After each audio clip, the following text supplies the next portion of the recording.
Check 1, 2. What it do? What's popping? What's happening? What's going on? You're back in the lab with your favorite neighbor, your man Mark Nash. He is I am he.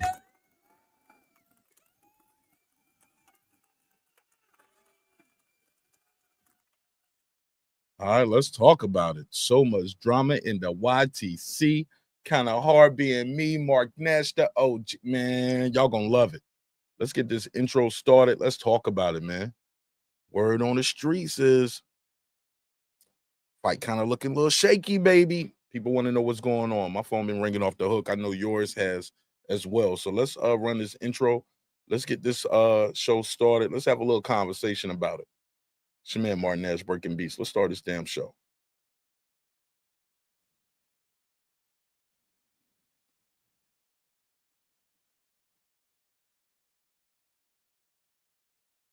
Y'all ready? All right, let's get it. Let's run this intro. And where is my intro? All right. I guess we ain't got the intro today. Yeah, we do.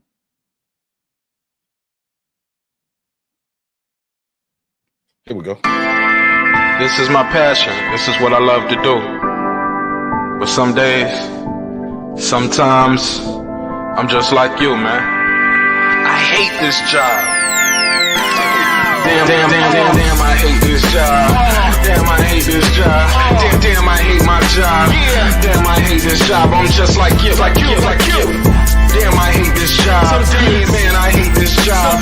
Man, I hate my job. From a good dream I wake, sun rays on my face, planning out my day, hoping this ain't the one that I catch a case. I feel so good, I feel so straight. My manager keep calling me saying, hurry up, you late. Hurry up, you lay off. Y'all, man, I hate this job. Man, I hate this job. Been trying to play it cool, but it's hard to play it off. I've been hanging on to this bullshit, cause my car still ain't paid off.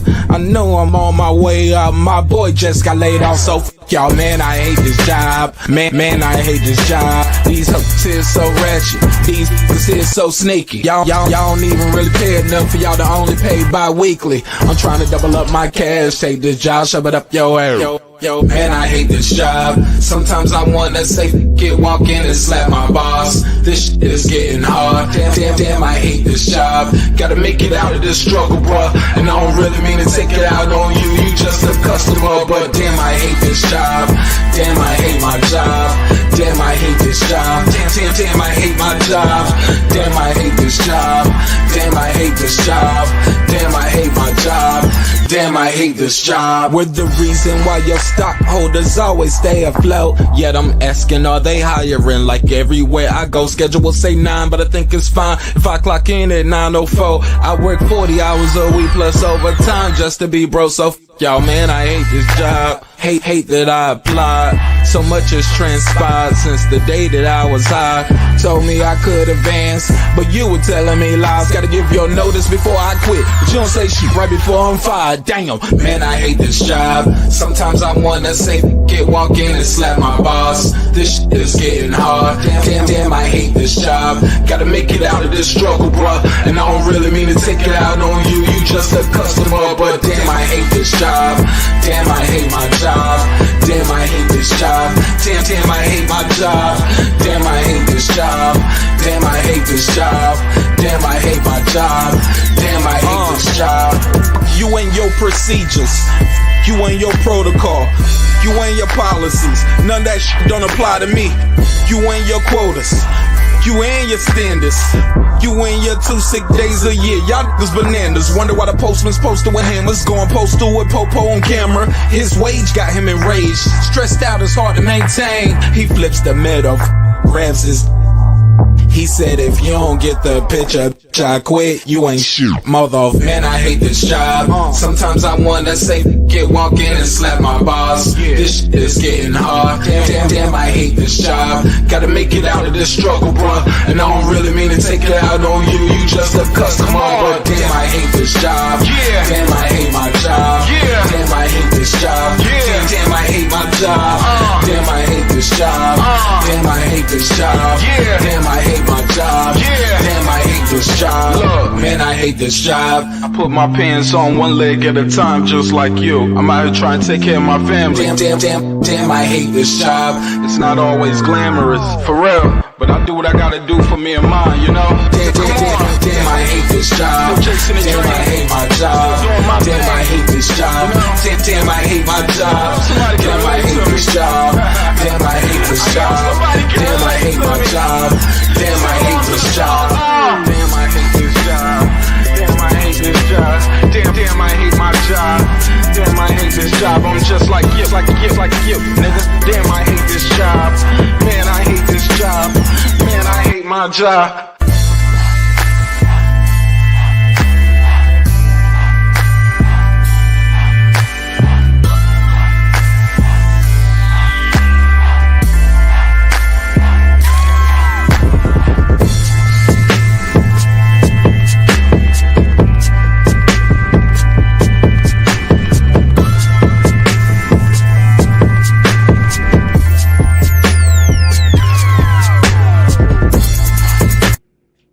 The views and opinions expressed in this program are those of the speakers, commentators, experts, and or the host.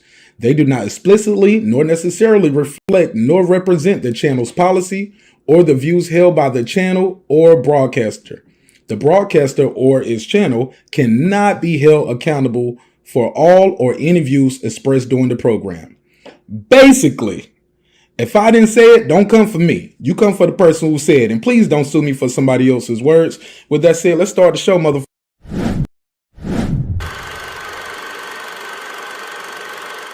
This that squad side.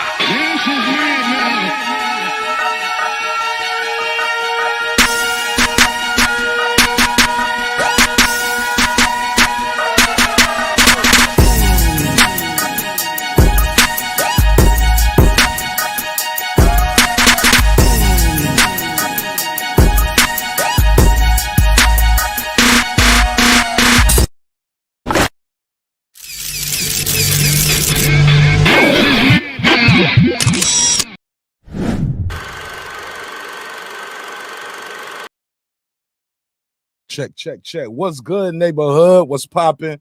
What's happening? What's going on? You back in the lab with your favorite neighbor, your man Mark Nash. He is I am he. Another great episode of Breaking Beats, man. What's popping with y'all, man?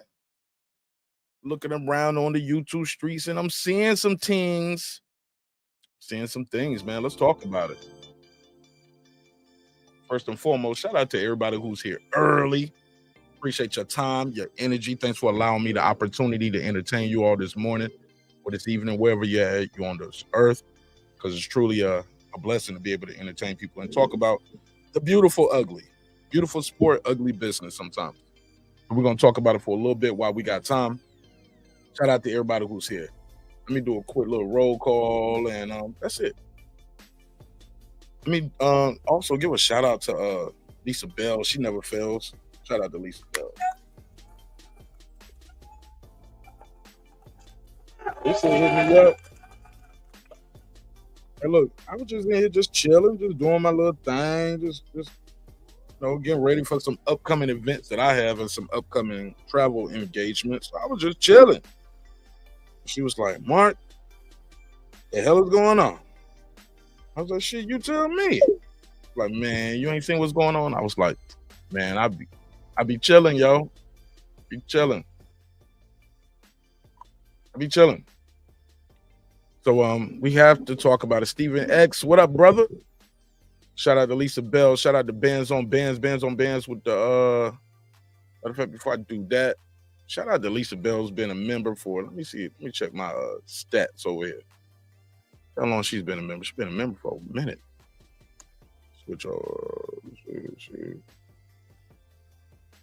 Bear with me. It's a live show. So shout out to Lisa Bell, who's been a member, one of my longest running members as well, too. She's been a member for 32 months.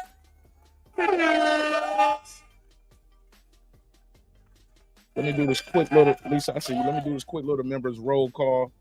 And shout out to all the members. Wrong button.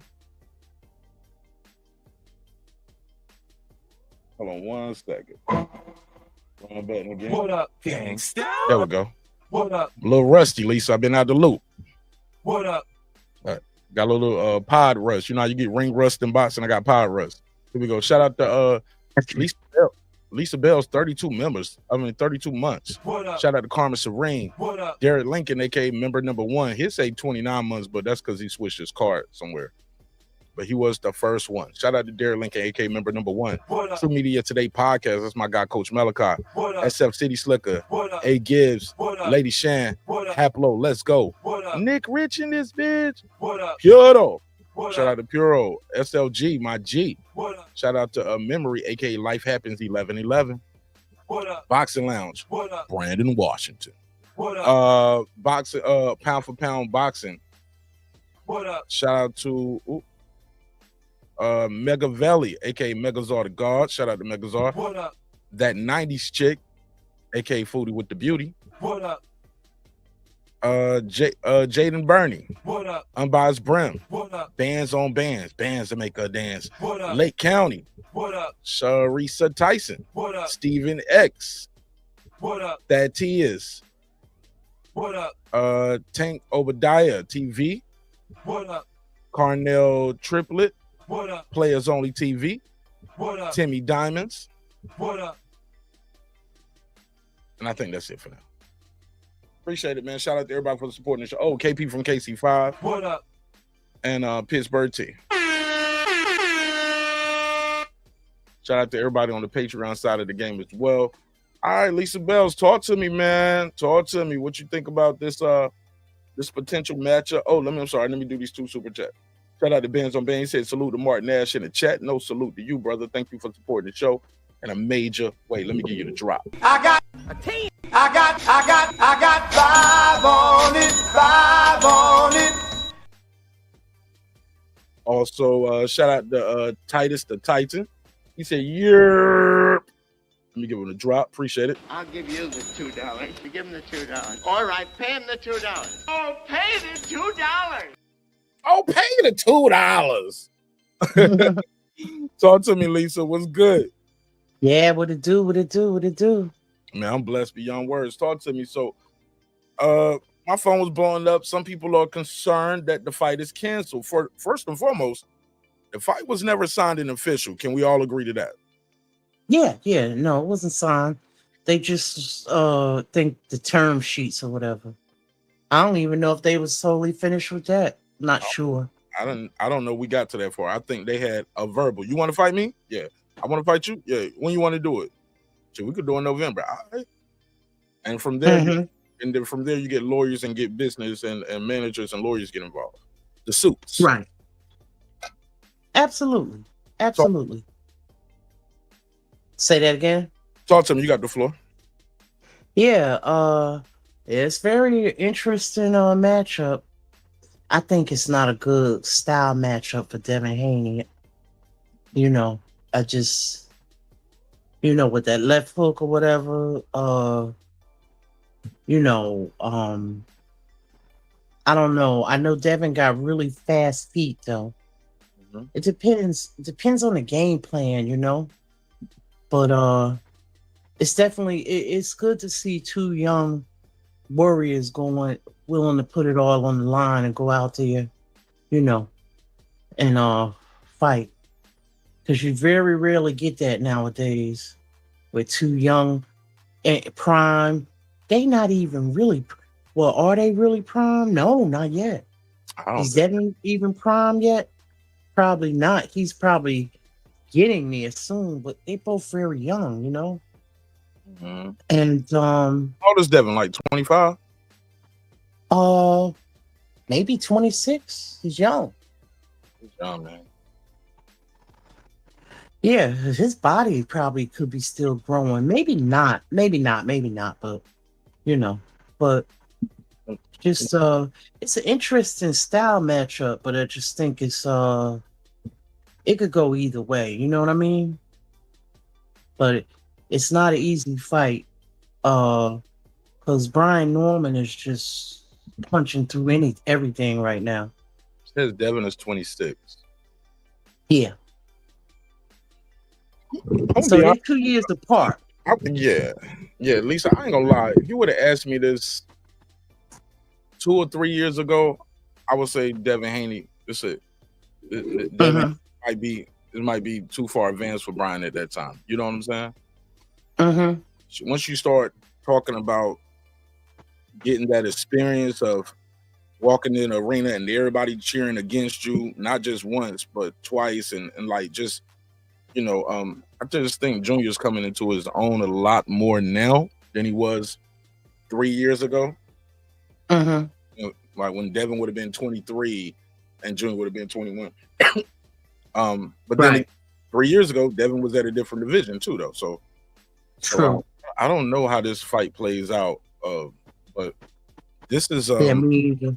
but it's exciting to conjure up ways either guy could win or lose. You get what I'm saying? If you're a fight fan, right? You can think Yeah, about exactly. like, hey, look, would Brian be able to cut the ring off? Will his power be enough? Can Devin take that power? How would Devin avoid that power? Because this ain't Ramirez. This is not Regis Prograis. You know what I'm saying? Mm-hmm. This is a young, strong, natural welterweight who's very confident in himself right now. Mm-hmm. I don't think Devin can beat him just jabbing and moving all night. Mm-hmm. Well, like I said, it depends on the game plan. Now, what I will say is Devin has more experience and better, names on his scalp. He went in there and fought Lomachenko and he fought a lot of people. So he definitely has the rounds in as far as the experience. It's just a matter of like the game plan, like you said. Now, what if Turkey puts this fight on and the ring is smaller? I don't know how that will fare. You know what I mean? That's even if he's doing the fight. I'm not sure. So, but I do know that he do have some speed. Oh, Dev. But yeah, he definitely got speed. I'm not sure who has the faster hands. How do you think his speed looks at? Because we've never seen him at 147 or full welterweight yet, though, right? Oh well, the last fight he had with Ramirez, I don't think it was a full 147, was it? No, that's my thing. Yeah. He fought a full welterweight and at a full welterweight. He's never faced who's the welterweight he fought? No one yet, not a full welterweight to my knowledge. Exactly, Lisa. But he does. Well, I remember him from when he was younger. He had very fast feet and hands, but he's getting older. He does blow up in between weights. What my thing is this. I just don't think that style beat Brian Norman with that style that he's beat these other guys with, where I'm gonna just jab, move, and when you get too close, I'm gonna grab you and spin you. Brian Norman, last time he faced the guy that did that to him, he won damn near every round. Quentin Randall, people said he struggled with Quentin Randall. What's up, 90s chick? What's up, Brim? I don't think you can beat a guy like Brian Norman with like that. People said he struggled with him. Like, how you struggled with Quentin Randall? He won every round except the first round. Every round. Right. So yeah. And so that just he was just chasing him, hunting him, beating him up on the ropes, beating him up on his body. You just got to do more than that to beat Brian Norman. You can't just jab and move on him, in my opinion. And you got to take his title doing that. So I just think it's a bad style matchup. But let me go to Stephen X. What's up, Stephen X? Peace, bro. What's up? Hey, what's up, Mark Nash and Lisa Bells? How you doing? What's going on, Steven? I'm glad you're up here, man. 'Cause I know you riding with Haney. That's your guy, and I ain't mad at it. It's good to have an opposing voice up here sometimes. Go for it. Yeah, for sure. Heard a few things. Heard Trill Bell on the show talking about a term sheet being signed. So at least from that end, but I don't think it came back from the Norman side back to them. Who told you? So other than Bill, have you heard anybody else say they agreed they signed a term sheet? or was it just a verbal agreement? No one. Yeah, no, just Bill.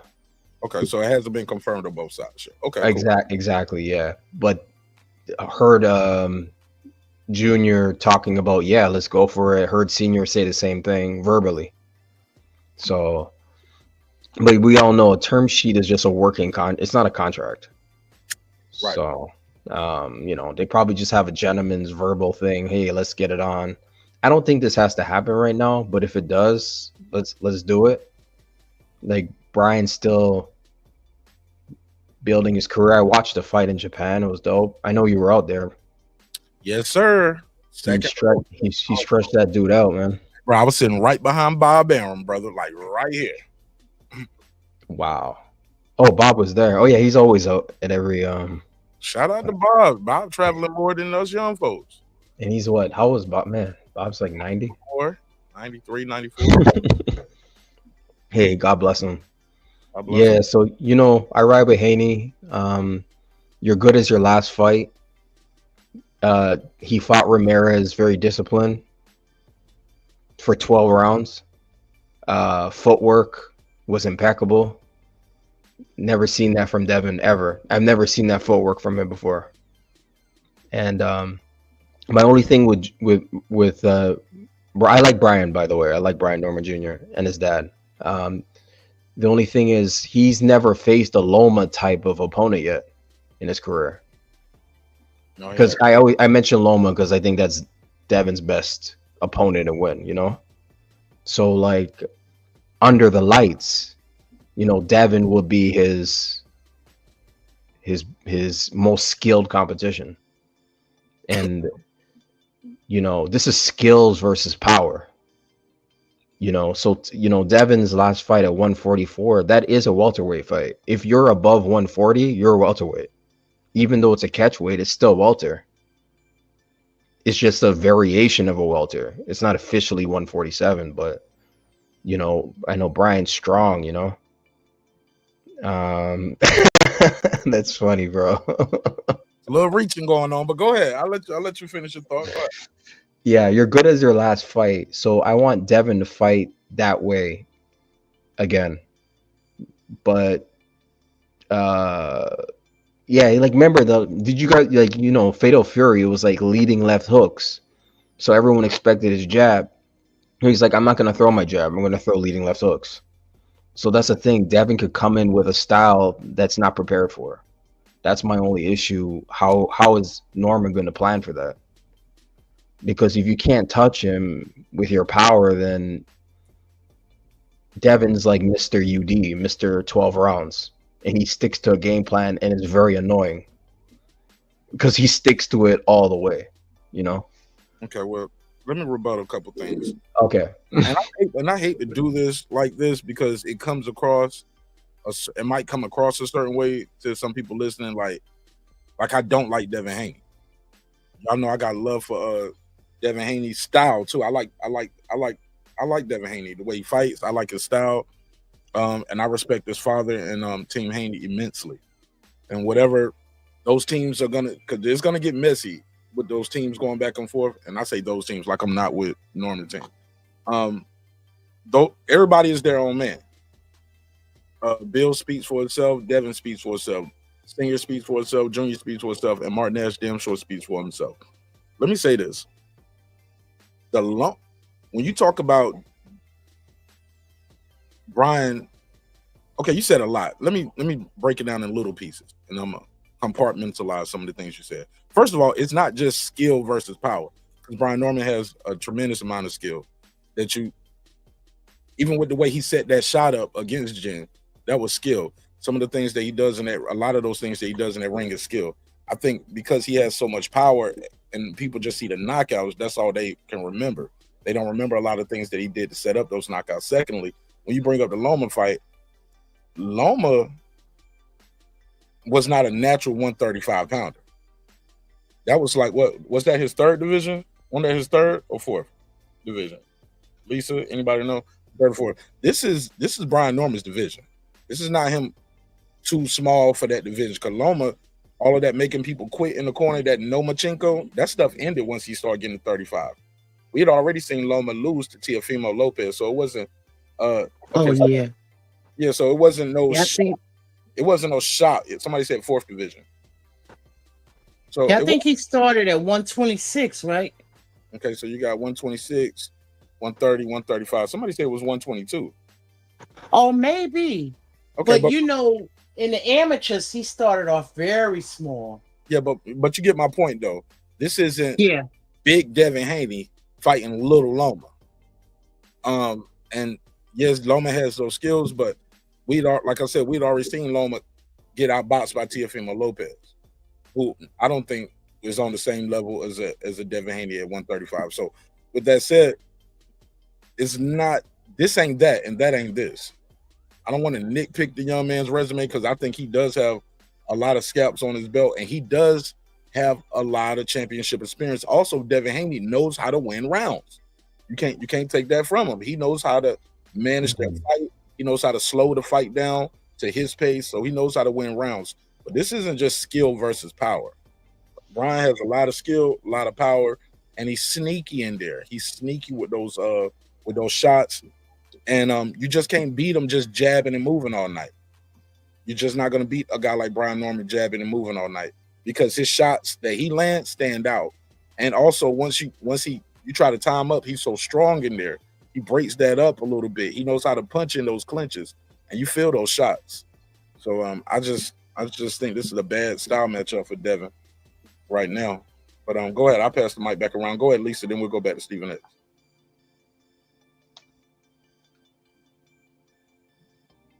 Coming. I had it on. I'm letting it charge, and you know, I would love to see the game plans for both. Hopefully this fight materializes. I just hope it's just they're just going through, you know, the back and forth right now. But I would love to. Let's see what this is. Okay. Caller, what's your name? Where you from? Oh, they got nervous. Go ahead. Yeah, I would love to see this fight materialize, to see two young lions, warriors going there and you know, bang it out for welterweight, you know, supremacy and going in and, you know, hey, see who's the best. Well, right now, you won't know who the best until the undisputed or whatever. But like I said, this is a great fight. I was actually shocked because it was so quick, you know, because I know Bill had a list of people. I think he might have been on the list here, but it was just, I'm not sure who was on the top of his list, but at the time, a few weeks back, they were talking about the TO thing, and that didn't, you know, go through or whatever. So, you know, this, like I said, this is a great fight. You got two young warriors, 2 years apart. What more can you ask for? You know. Yeah, I agree. This is, you know, the best fighting the best. And that hit list, Teo's #1 on that hit list, and Brian Norman's #5. Okay. But we know Teo did an immense duck of $11 million from Turkey.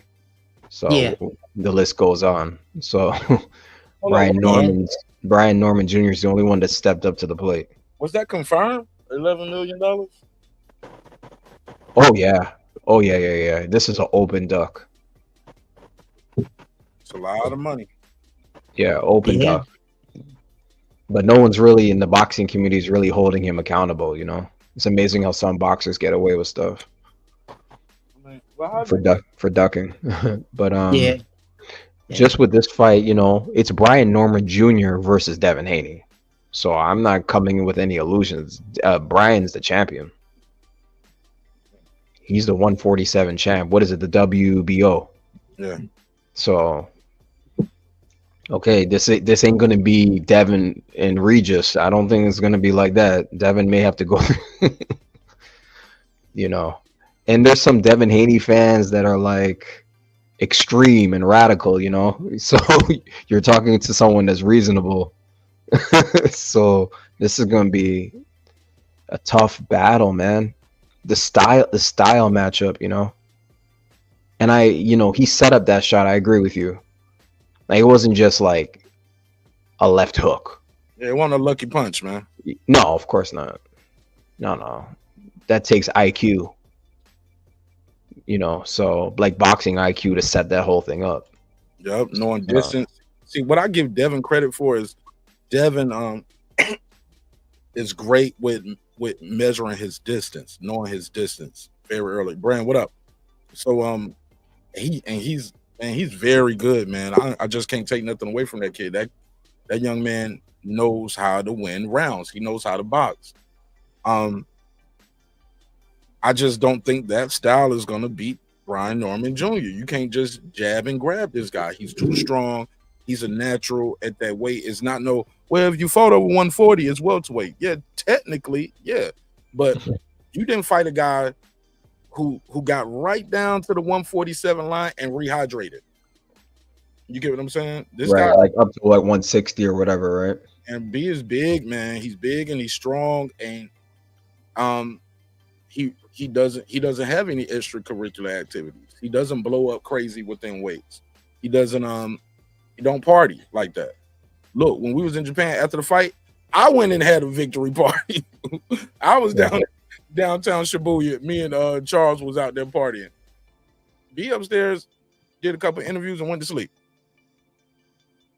So he lives like a fighter, clean fighter lifestyle. Fighter, man. This is two clean fighters, you know. And he can eat what he want to eat and still make weight, man. B was at the airport with me after the fight, eating pizza and stuff. He was eating pizza and chicken wings right after the fight, chilling.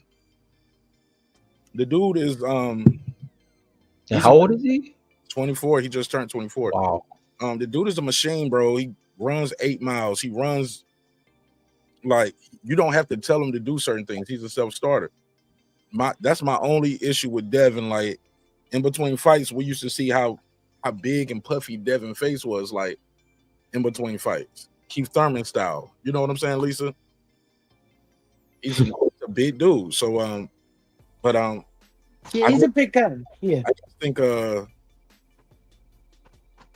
I don't like that fight for Devin. You get what I'm saying? I don't like that fight for Devin. I just think Brian gonna hurt him, especially coming off that Ryan fight.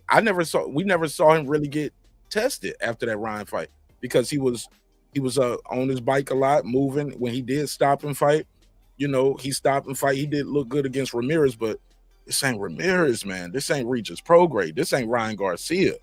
Like, this guy's gonna come hurt you, man. He's coming to hurt you, bro. And Brian Norman, he just seems so cool in the interviews all the time and chill and laid back. You know, he's like I told him, I say, man, you remind me like a boxing version of like T.I. mixed with Roy Jones. You get what I'm saying? He got that southern draw and he'll say some articulate, witty shit like T.I., but he can beat you up like Roy Jones. You know what I'm saying? But he's mean in that ring, bro. He's mean, bro. And I don't like that fight for Devin. I really don't, because I think but you wouldn't say that though if the Ryan fight didn't happen, right? Or would you still say that? Like, I don't know what I would have said before then, because shit, that was 2 years ago too. I mean, that was a year and a half ago now. Yeah, 2024. Yeah, so I can't say what I would have said if I didn't see what I saw. You get what I'm saying? Saw the Ryan fight, and even though Ryan cheated and Ryan was on drugs, Devin got his phone cracked, bro. He got his phone cracked that night. He took some punishment, and you can't undo that punishment that you took in that ring. No. And the mental and emotional abuse that he went, even the way, like, I would feel differently if I saw him in that Ramirez fight get hit with a good shot and take it very clean, and then fought an aggressive fight against Ramirez. It was times in there during the live broadcast we were saying, yo, Devin seems real jittery in there. And I get it. Win this fight, look good on the next one. But, man, that style, fighting like that, you're not going to beat Brian Norman Jr. Brian Norman, they're not going to give you all them rounds. Because, first of all, Brian Norman's going to touch you. He could cut the ring off better than Ramirez. He got a better jab than Ramirez. He has more punches in his arsenal. He's not just going to follow you around. And when he does, he's going to be relentless. You just can't. fight. And he's younger. He's actually 2 years younger. Then If that even makes a difference. I mean, 24 and 26. I'm just saying. he's in better shape than Ramirez too. He's in better shape than Regis. Regis and Ramirez. I seen that video of Regis where he had to do the cut weight. I've heard Ramirez talk about the issues he had with the weight. Being on the Storm is different, bro. He's a monster, bro. He trains like an animal. I never seen no shit like this stuff like this in my life. And the self too. Yeah. Nobody there having to tell him to do it. He just pull up in the truck, hop out with his bag, and just go into a boxing gym and just start going crazy all over the city. You know, they ain't even got to be his quote unquote gym. He'll pass a boxing gym, be like, shit, I feel like training, man. He'll look around. I was talking to him. He was like, man, sometimes I'll be driving. I'll look around like, man, I got all of this because of boxing. Got my bag in the truck right here. That's a gym right here. Let me go pull up over here. Hop out and just go get in a couple hours. Yeah. Just off the muscle, just like, yeah, I'm gonna go in here and run about 5-6 miles, hit the bag for a couple hours, and get up out of here. I just wanted to come in and get some work, bro. That's not normal. Just to do that on a Thursday afternoon or a Friday night. You know what I'm saying? That's the stuff that Floyd used to talk about he was doing. That's stuff that Mayweather talked about. Bud talk about he do. Just it's a winning mindset, and I just think the kid is too hungry. He's not into all of the other shit yet, and I think that's a good thing. And it's just a bad time. Yeah, it might be the silk. You know, I would say it's two young lions that are both disciplined. They're clean fighters. Is good for boxing. Because I think Devin's just as disciplined, to be honest. But Devin may have the silk sheets thing going on. He lives in a mansion, all that, because he talked about that before. That's why he had to do the training camp in Big Bear for this Ramirez fight. Because the Ryan fight, he's coming out of his mansion. So yeah, I need to see a few things from him to be really confident about my pick. Obviously, I'm going to pick him. I'm just saying, like, to say what round and all that. I need to see. Hold on, what you mean? What round? Like he's not stopping Brian Norman, bro. Because here's the thing, Brian Norman, we seen him get hit by bigger guys and bigger, stronger punchers at a higher division. We seen Devin get hurt and wobbled by guys at lighter divisions. Like who?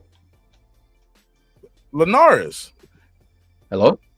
Linares. Oh, in the ninth round? Yeah. Linares. I want to say it was the 10th round, but Linares, and he was winning every round.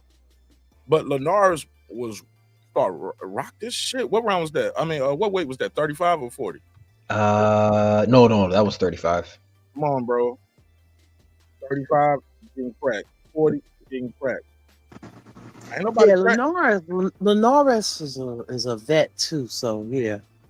But I remember him getting cracked. Yeah. See what I'm saying? Though, at least a smaller weight. You get what I'm saying? Yeah. And we seeing these guys hitting you and you responding like that. How you gonna respond when this young monster who don't know nothing but red, he don't know nothing but gold? How you gonna respond when you feel? I just don't. Especially, we still haven't seen him tested after the Ryan Garcia Osterine cocaine cocktail. I made no mistakes. Ryan cheated. Yeah, but what if he's on his bike every 12 for the 12? Because he's Mr. UD. He gonna lose. He gonna lose this fight against the champion. You got to beat the champion on your bike all night. You ain't gonna beat the champion like that. It might depend on the venue, Saudi Arabia or Atlanta. You know. Yeah. Who? So Turkey is putting out to put is putting this fight on, or we don't know yet. We really don't know. We don't really know yet, but that's what's assumed. Yeah. I mean, Turkey goes directly to the fighters.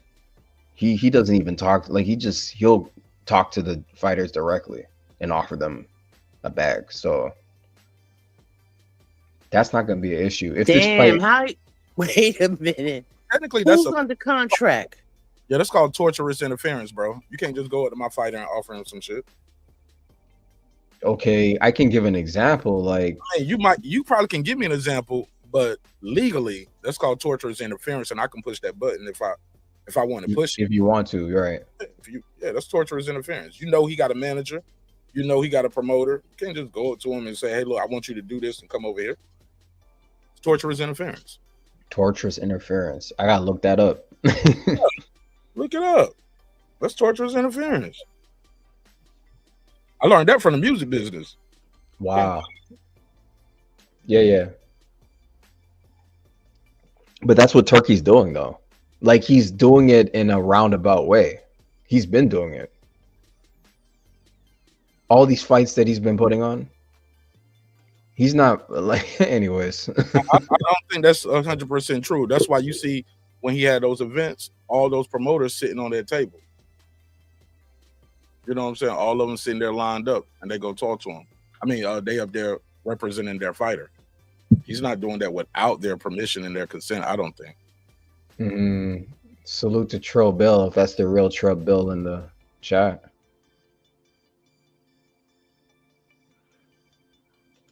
Yeah. I just think about the big baby example, Jared Anderson, because Bob had come out after and said we didn't really want that matchup, you know. I mean, well, just because I say I don't want the matchup or I don't like the matchup for my fighter doesn't mean we don't put the fight on. You get what I'm saying? Yeah. So that's that means nothing. That's not the real Ben Haney. Somebody just made that account in June 6th. Oh, okay. Because I know Bill Haney be getting on chat, so yeah, I mean, he been on my show before. Shout out to Bill. Yeah. Just the real Blue. Shout out to Blue. Let me see. Go to chat. Yeah, but you know. And that's not the real Blue. That's not the real Blue. Yeah, it's not the real. Yeah, these guys are here with that. Man, y'all can be in here. Look, y'all can troll all you want to, but troll with your real account. Or troll with another name that's not somebody's account. Like, because we don't want their name, image, and likeness out there in a way that they don't want to be represented. So you can put Martin Ash's Goofy or whatever, or use my name or something else, but don't use somebody else's who actually has a public persona.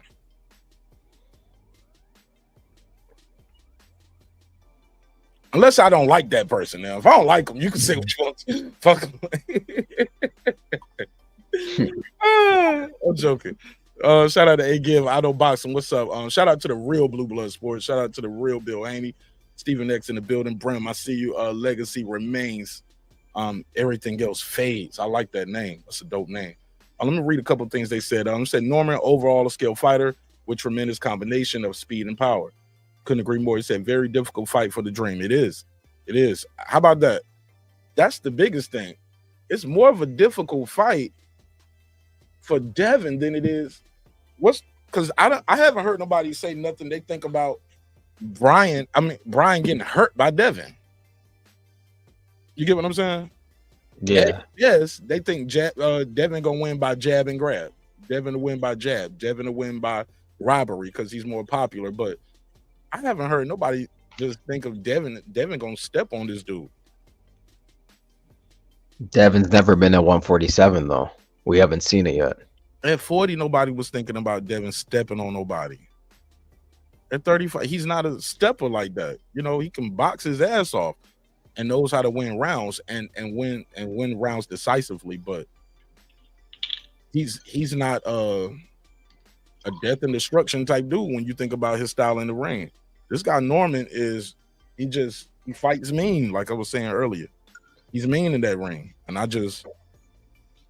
I like Devin Haney, but this fight right here might change him. This one. Yeah, you don't think it's a good fight for him? Man, hell no, man. We gonna beat the shit out of Devin Haney, man. And I like Devin Haney, but I just don't see a path of victory for him. Because that jab he got a jab. He got a nagging ass jab. He's good with distance. But B got a jab too. He got a mean jab. He got a left hook. I'm gonna let y'all know something. Brian Norman Jr. can fight southpaw the whole fight, and y'all ain't never even seen him do it. He can fight the whole fight southpaw, and y'all ain't never seen it. The kid is phenomenal, bro.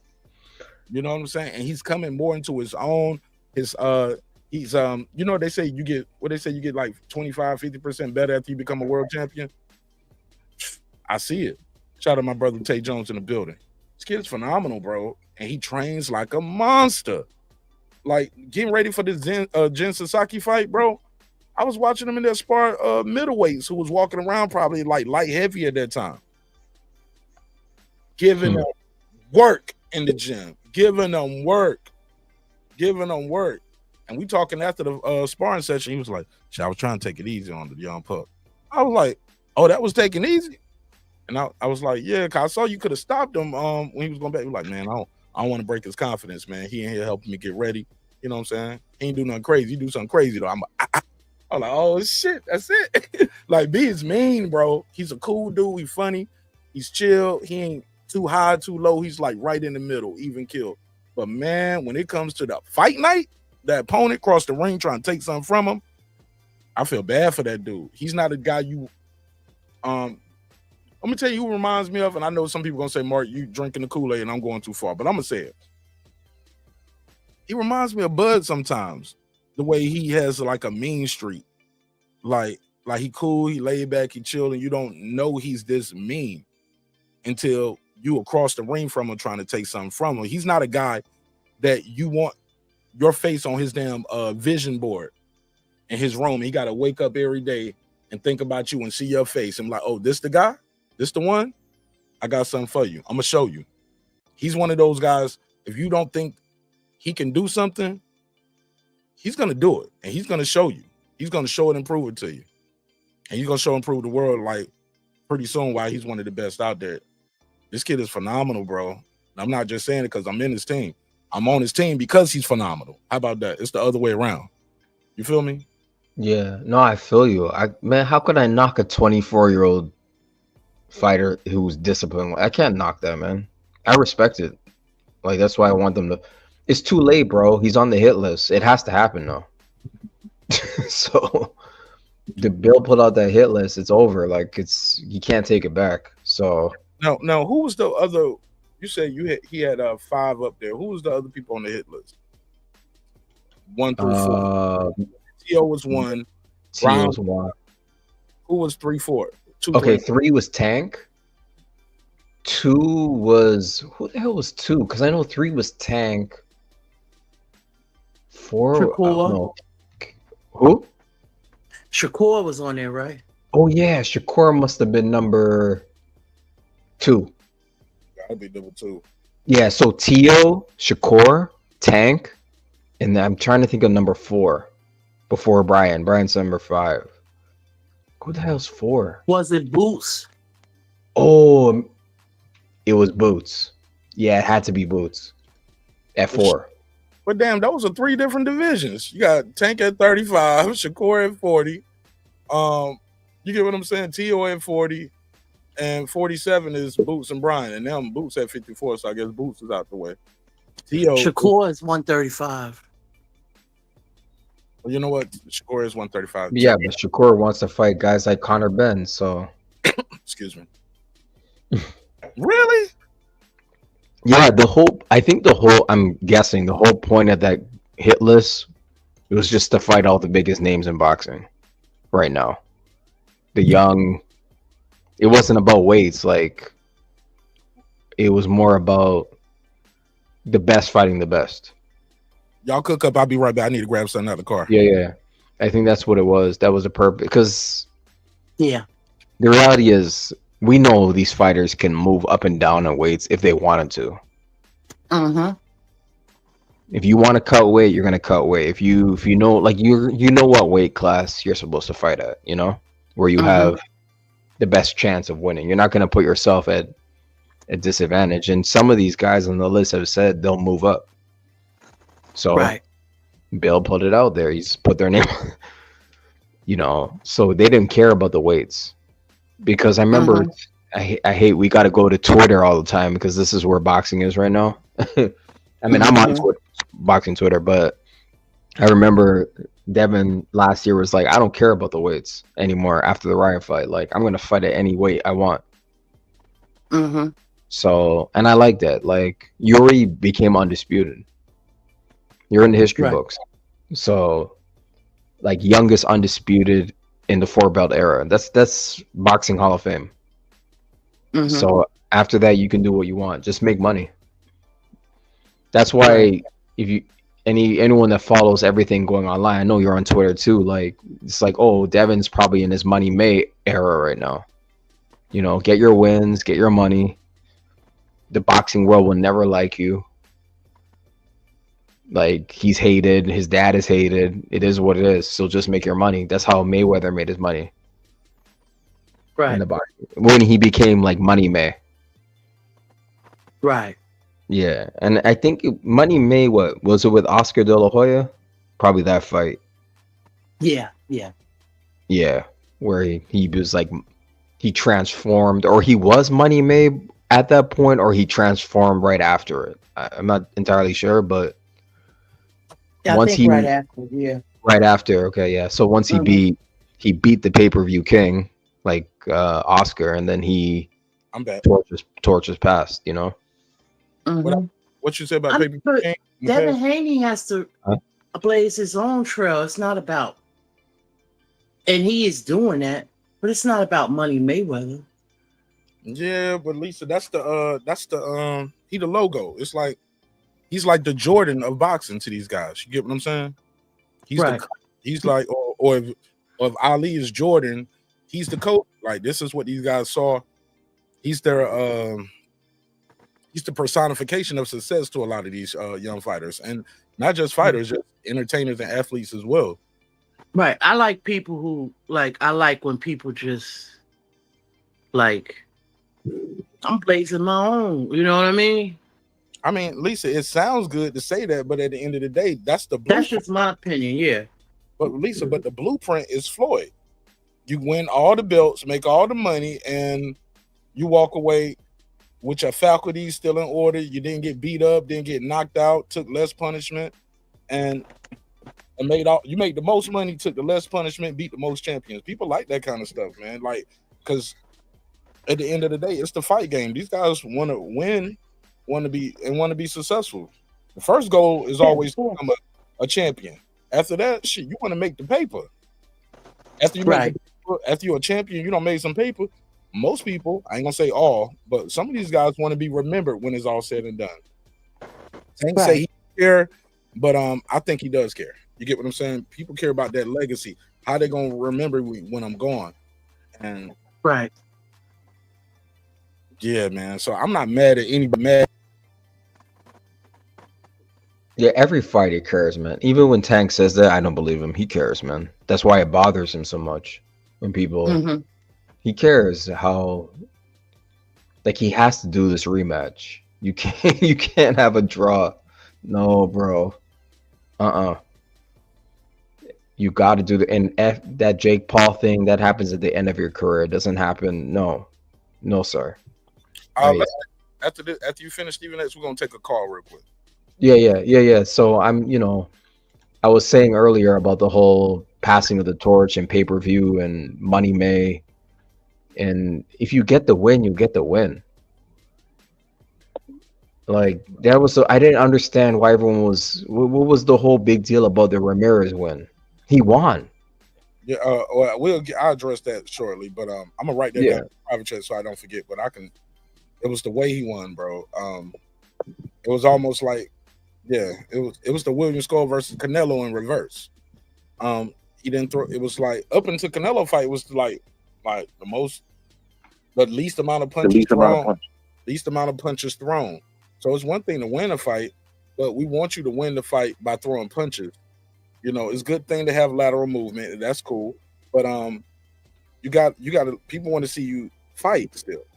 But I'm not mad at him for winning. I'm more mad at Ryan for losing. But let me go to the caller, first caller tonight. Unboxed friend Bryn Reaper. What up, bro? Talk to me. What up, my brother Noomsy? What's up, King? Talk to me. You got the floor. All right, so I had to pull up for a little bit.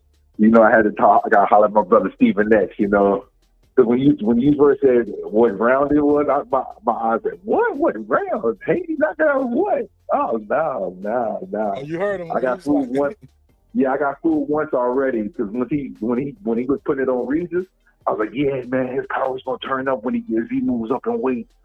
And it ain't turned out that way so far. My prediction did not stick. I hope the fight still goes down. Rumor is that it's still on. Hey, I'll be tuned in. I'm gonna try to fall back a little bit because I've been getting attacked a little bit, and it's okay. I can take it. It's a good fight for both of the guys, though. I mean, again, win, lose, or draw, Devin deserves respect for taking such a fight. But I don't see it. I mean, he has a way he can win it because he can try to keep him on the outside.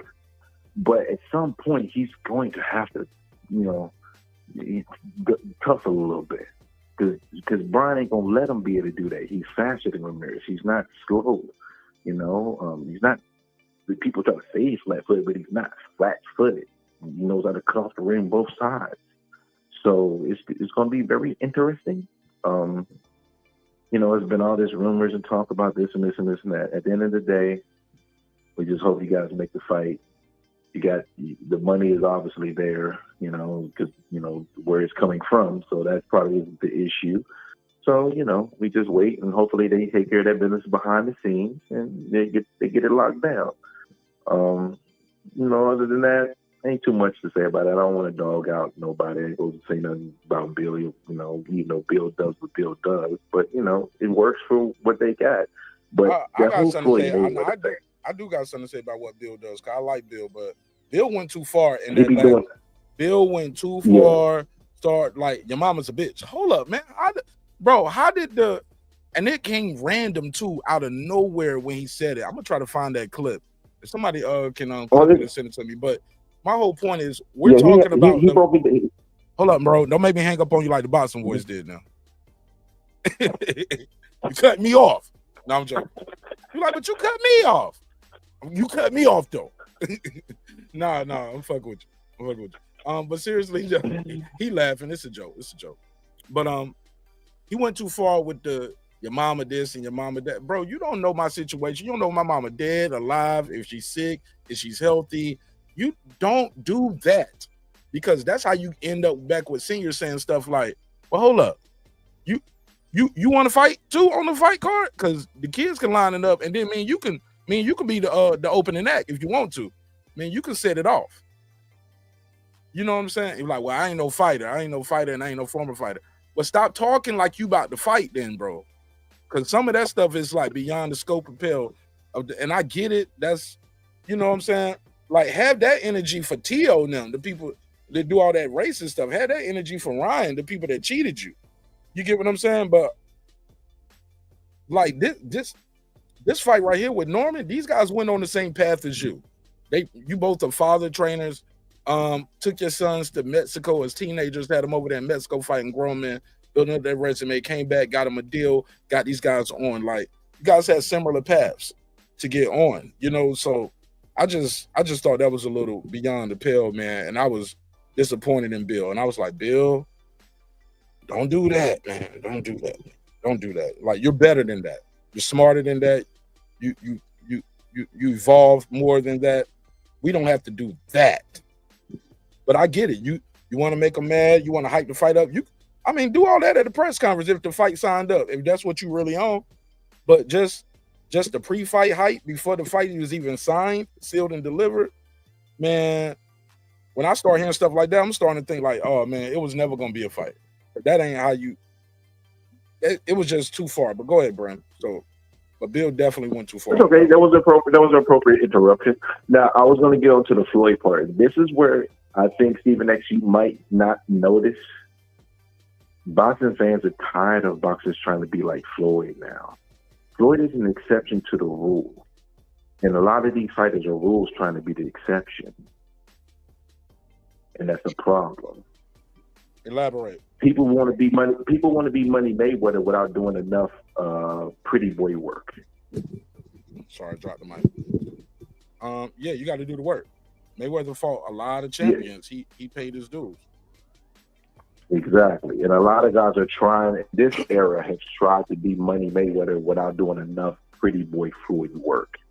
And also, you got to remember, before the McGregor fight, the last big fight that he had was that Pacquiao fight. It left a bad taste in boxing's mouth. So some of the downturn of boxing was a result of that gigantic fight and the letdown from it.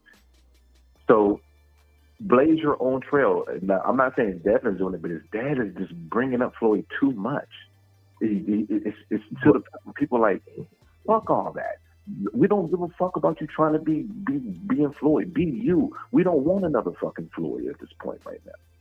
And it's turned people off. And I don't think they got the pulse of that. They're over leaning on that Floyd shit. And to be honest with you, I ain't trying to hear that shit. Be the best Devin you can be. Be the best Shakur you can be. Be the best whoever. Don't be Floyd. Be you. Can I just respond to that? Absolutely. Okay. So it's deeper though. It's about being hated by everybody. It's Money May came about because like the burning of the money and throwing the money in your face was like, y'all disrespect me, so I'm gonna disrespect you. You don't appreciate my work in the ring, so I'm gonna get this W. Because like it's you gotta deal with it's deeper than just like the win. It's like racist fans and your own people not even liking your fighting style or whatever it is. And that's what it's deeper than just, because I agree with you. Like, yeah, we're done with that. It's this undefeated fighter thing. Nah, forget about it. Like, no, this undefeated thing. No, you got to go through the pretty boy and take a chance at losing your O. But it's more Money May means like, because Devin's the most hated in the game right now. Even after he got cheated by a PED overweight drug cheat, racist cheat. He's the most hated boxer in the game. And even by like a lot of black people don't like Devin Haney, which is crazy. I don't get it. Jealous because he got a daddy. Same thing with a lot of these dudes don't like these dads in boxing because they jealous because they got a daddy in their life. Most of these dudes, my mantra. Most of these dudes, their daddy didn't take them to the damn corner store to get a jungle juice. These guys' daddies took them. Man, most of these guys' daddy didn't take them to the corner store to get a jungle juice. These guys took it. How you pushing back before I finish my sentence? That's what got you kicked off the TBV today. Okay, you gonna ride this to the wheelchair? Nigga, that shit was funny as hell. Nigga, I was dying laughing. Keep going, bro. Leave me alone. That nigga Ness, you had Ness on the ropes. That nigga Ness said, I had all I could stand. I can't stand no more. Get the fuck off my show, nigga. Call back tomorrow with a new $5. But look, let me say this part. You pushing back before I finish. Pause. Most of these guys, father didn't take them to the corner store. These guys took them to the pinnacle of their sport. They are in the top 0.01% in the world at what they do. That's gonna stem some hate. That's gonna steal some hate, bro. And especially if you're black. I'm talking about the black fans like Stephen X was talking about. Well, go ahead on okay. I was about to say Pittsburgh T. Shout out to Pittsburgh T. Hold up, somebody asked me for that's not true. That's not true. Let me that's not true. That's very true. Shout out to Pittsburgh T. Shout out to my good brother Thad Tears from the 252. What it do? Shout out to Milan Robies. Asked me for a shout out. Said, can you please shout out please shout out in my video? I just did. Shout out to Milan. What up, though? Somebody said, Get It Up TV. They said, and if Devin was to fight Norman and he was to win in the same fashion he did against Ramirez, the boxing world won't give him his respect for all of that, for that at all. Probably not. But I don't see that happening. And his stock will remain stagnant. Interesting. Last part. Let me read this one more. I'm gonna go to Stephen X. Then I'm sorry, Brim, then back to Lisa. Said the boxing world is 95% casual dominant.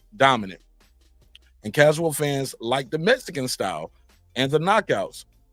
Soul fighters, like I never heard of that one. Soul fighters like Haney and Shakur won't be appreciated.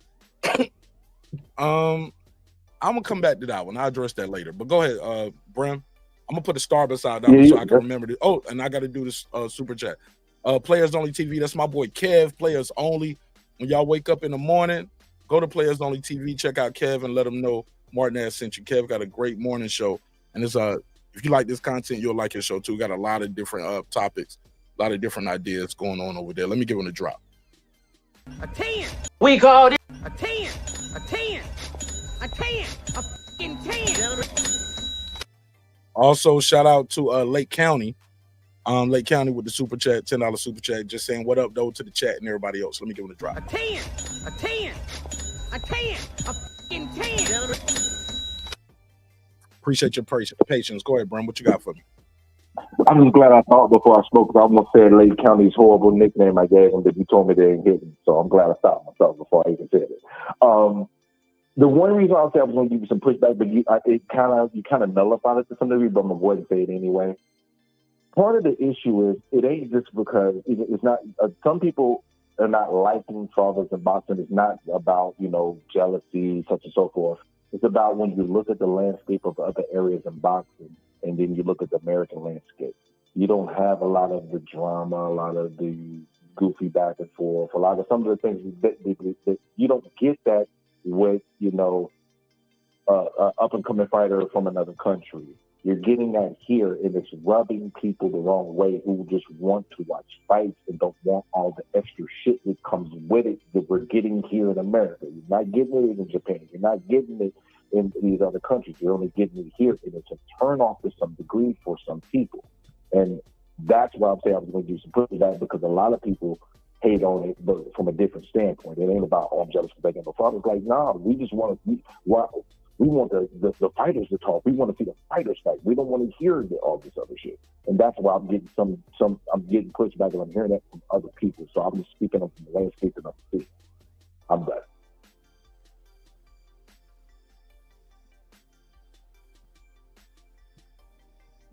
I ain't even listen to what you said, man. So what you say, man? I ain't say shit. How about that? I'm sorry. I was typing in the chat, and I ain't hear nobody else respond. So, damn, did he even say anything of substance? Like it was quiet. Like, what did you say? I was quiet because Lisa Bell's. It was Lisa Bell. Turn your mic down, Stephen. That shit's super loud. Oh my bad. There you go. You said you was quiet because Lisa Mark, Bell. You the worst right now. You the best and the worst at the same time. What did you say? I don't know how you pull it off. What did you say? Tell me again. I just hit the join. You get what I'm saying? I got a lot going on over here. I hit the joint. I'm just replying to super chats, making sure the phone line's going. Talk to me, man. What did you say? I'm sure. Right. I'm sure it was thought provoking. Okay, so what I'm saying is, some people have issues with the fathers in boxing, and it's not based on jealousy. It's based on, if you look at the dynamics of boxing in other parts of the world, you're not getting the fluff, the bullcrap back and forth that's not based on boxing and some of the other things that you see. Like, up and coming fighter in Japan, you're not getting that. I knew you were about to say something. No. Hey, look, Stephen, we got here because Stephen Ness said black people. We talking about African Americans. We talking about FBA. We talking about us. I ain't talking about Jen Sasaki's daddy. I know, but didn't you hear me? But when I went to go respond and say the pushback, I said y'all kind of nullified some of the pushback because y'all clarified and said some of those things. But I said I was going to go ahead and say it anyway, just because some of the people who have that feeling. This is Mark. You really doing me like this? It's funny. I watched the clip. I saw it live. It happened. You gonna do me like this? You gonna do me like this, my brother? You gonna do me like this? Ness said, boy, if you don't stop running your mouth back to me, boy. What that nigga Ness hit your ass with the damn with the slap. What did you all my calls gonna Ness be hit free you going forward. Ness hit you like this. Did I say no? Oh shit! Say it again. Say something else. Oh, say something else. Say something else. Yeah, Ness hit you with the pinky, nigga. I was dying laughing. I said, yeah, all my calls are gonna be free going forward too. Money calls. No. Look, I'm your friend, and I told you, look, you probably was doing a little too much. You didn't want to yield at all. You didn't want to yield at all. I told you that though. I told you that. You didn't tell me that. Yeah, I did. I said, yeah, nigga. You telling me that? No, you're telling me that now. Okay, well, I'm telling you that. Well, I'm telling you that now. While I got the audience to back me up. I was scared to tell you in private. I didn't want you to do it to me. Yo, Mark. I didn't want you to do I'm so done with you right now. Like, yeah, I love you, bro, but I'm so done with you right now. You were the worst right now. Man, you wouldn't let him say what he wanted to say, even though. But I get it. Y'all was both in the thick of it, and I get it. That's why I don't like to charge people for phone calls. He wouldn't let me get my bars off. I said that. I said, But he had already told you. He said, I hear you excelling. I said, yeah, because I can't get my bars off. He had already told you, I'm not hanging up on you earlier. And I, like, you went over it. He was like, he was going to let you get your shit off. Even though he cut you off and y'all over the time. But hold on. So you can't bring up that I'm paying for the call when you went over. No, because I didn't I didn't go over because the thing is I didn't even get my free time as well. You get a free call automatically. So you get a free, and then if you pay, you get what's the name. So I didn't even get all my time. He was going to let you get your shit off, though. He had already told you you're going to be able to get your shit off. True or false? Nah, he told me out too many times. I had to return the pay. He told you was going to be able to get your shit off. He told you. Man, so you was going to get overtime. But he was too focused on how many times he don't let you go over? Shit off. How many times he don't let you go over or call back and you didn't have to pay? Come on, bro. He fucked with you, bro. Let that shit go, Brim. Not enough. Let that shit go, Brim. Let that shit go. You just got a little emotional. It's okay. Because you emotional. Yeah, you got emotion when you said, "Well, I'm never calling back again." No, I'm not gonna call. I'm never calling back with my money.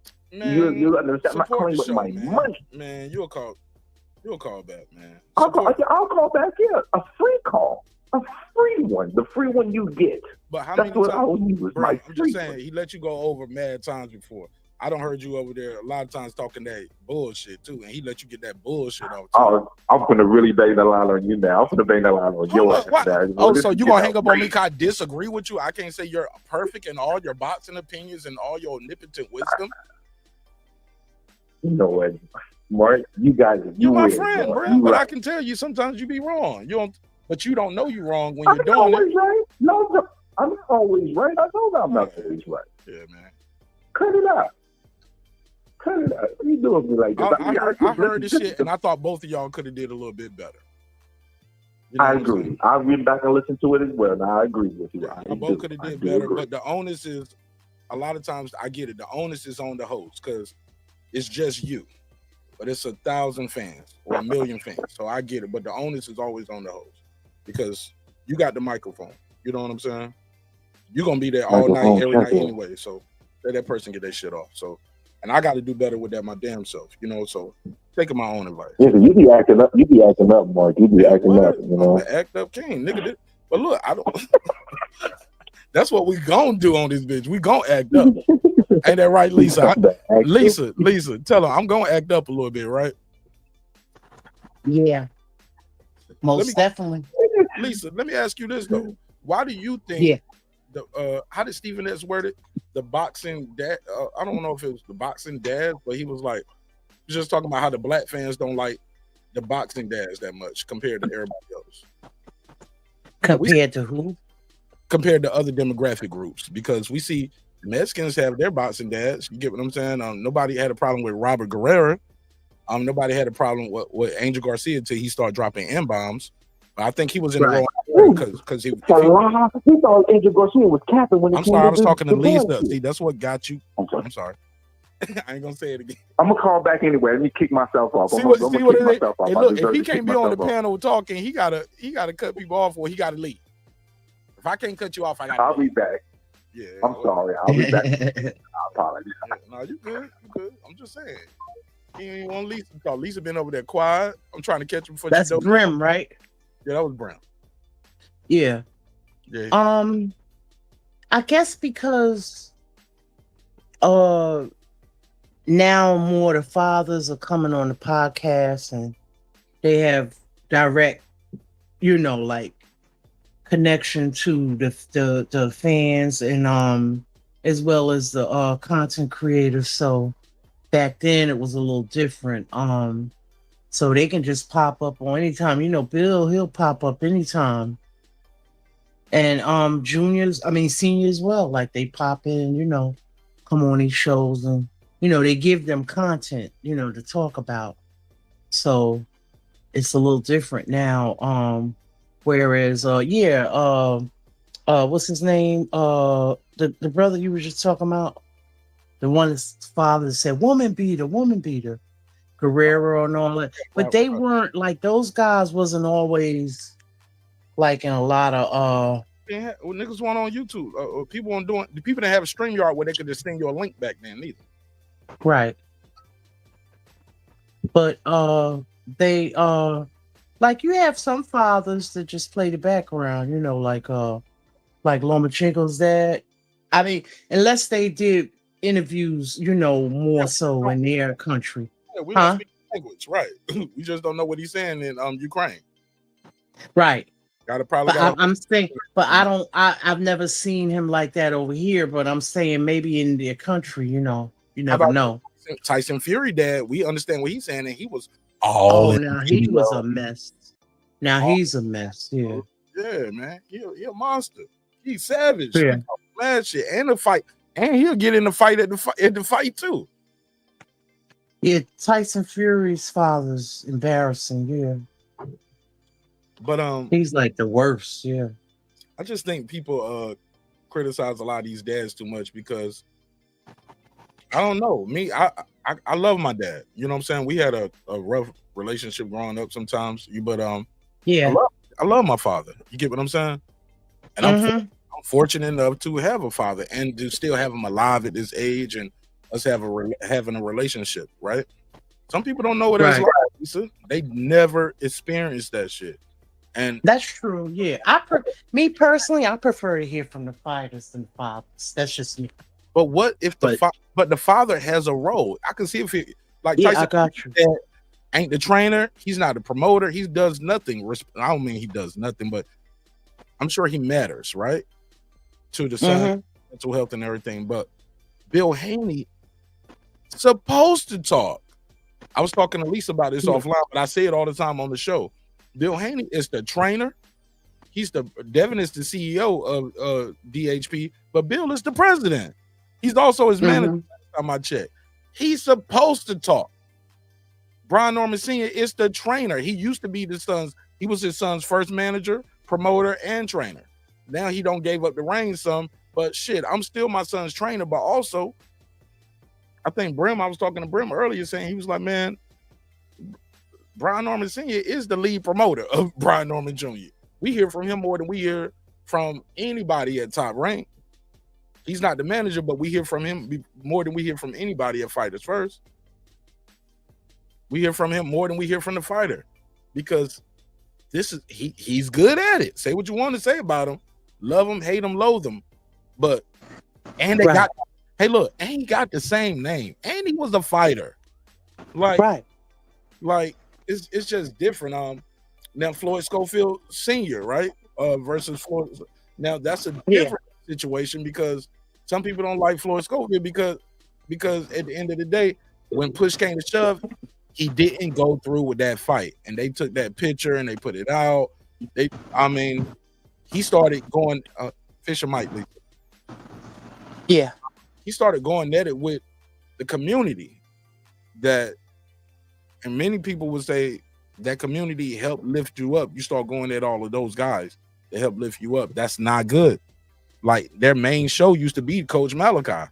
And you start going at Coach, man, that look bad. And people will turn on you because we hear from you once every couple of whiles. We see Coach every day, 3 p.m. sharp. True Media Today USA about you. He gonna be there. He funny too.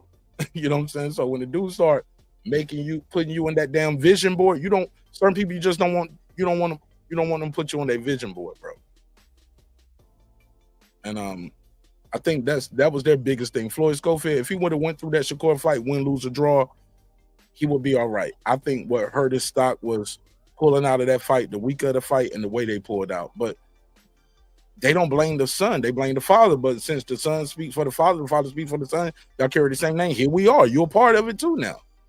And you're gonna have to take this shit. So pause. So that's an unfortunate situation.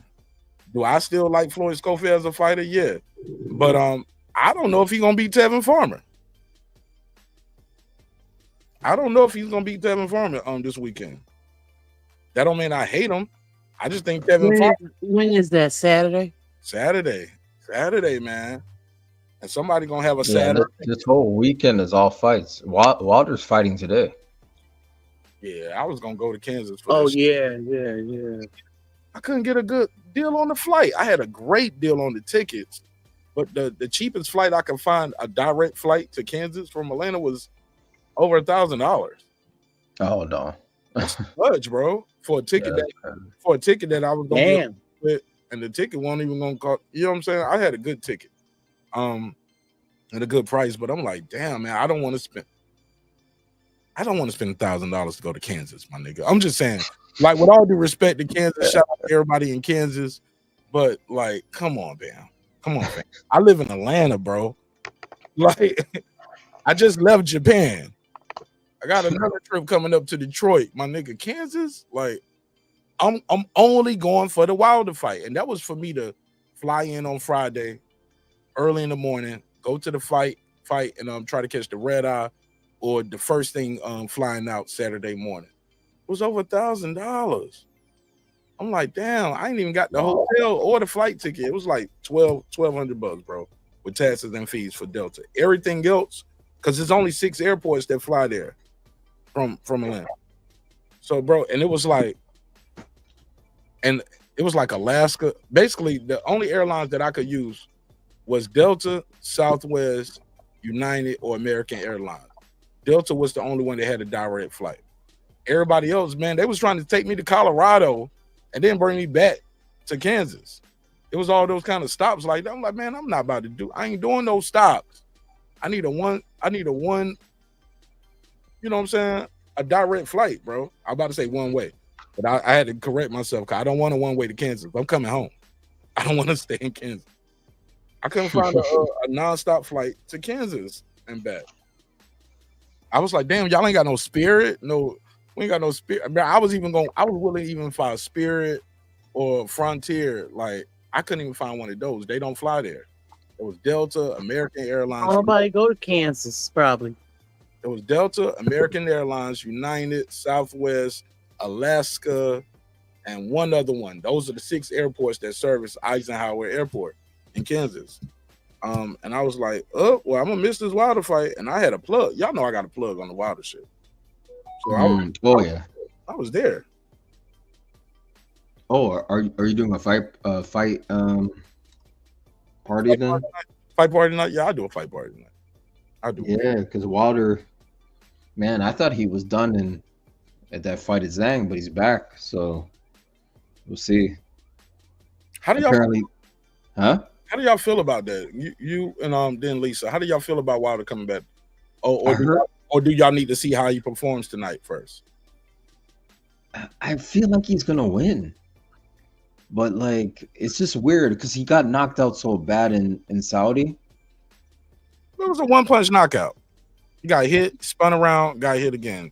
I just didn't like the way it looked, but like it bothered me. Like dude got spun around, man. Huh? I said Devin took a beating, and we saw him come back. Wilder didn't take a beating like that against Zhang. He got hit with 2 good shots, and he was out.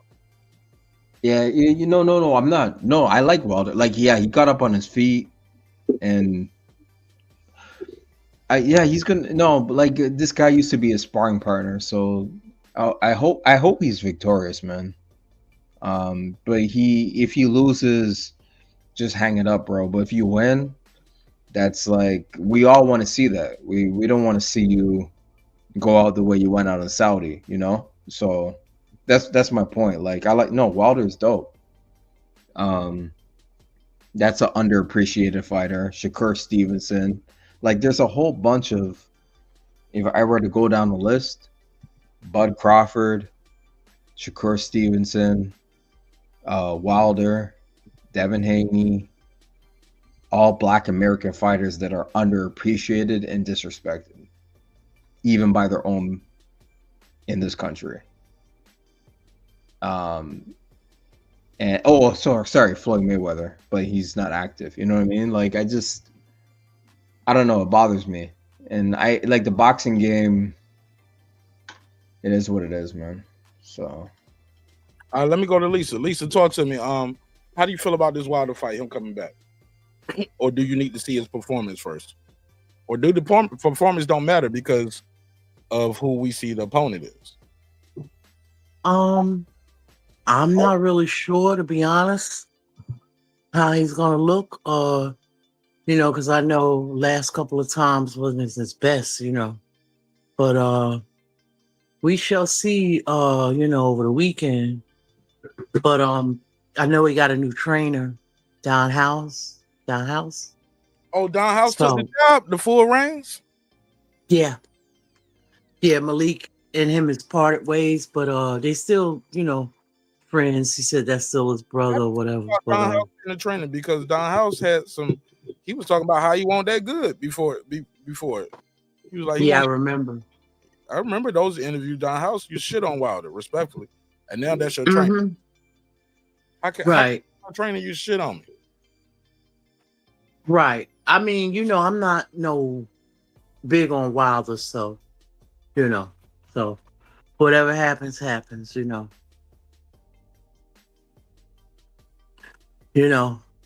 We shall see. I hope he wins. I really I'm do. just not I a fan of his at Wilder gets all. a knockout. I hope he gets a Yeah. knockout and gets a chance to fight with Turkey again. That's all he needs. He needs a spectacular performance, a good knockout. I just don't think he can knock the guy out in the first round like he did Helenius, because I think he jumped back too quick into the top 10 mix.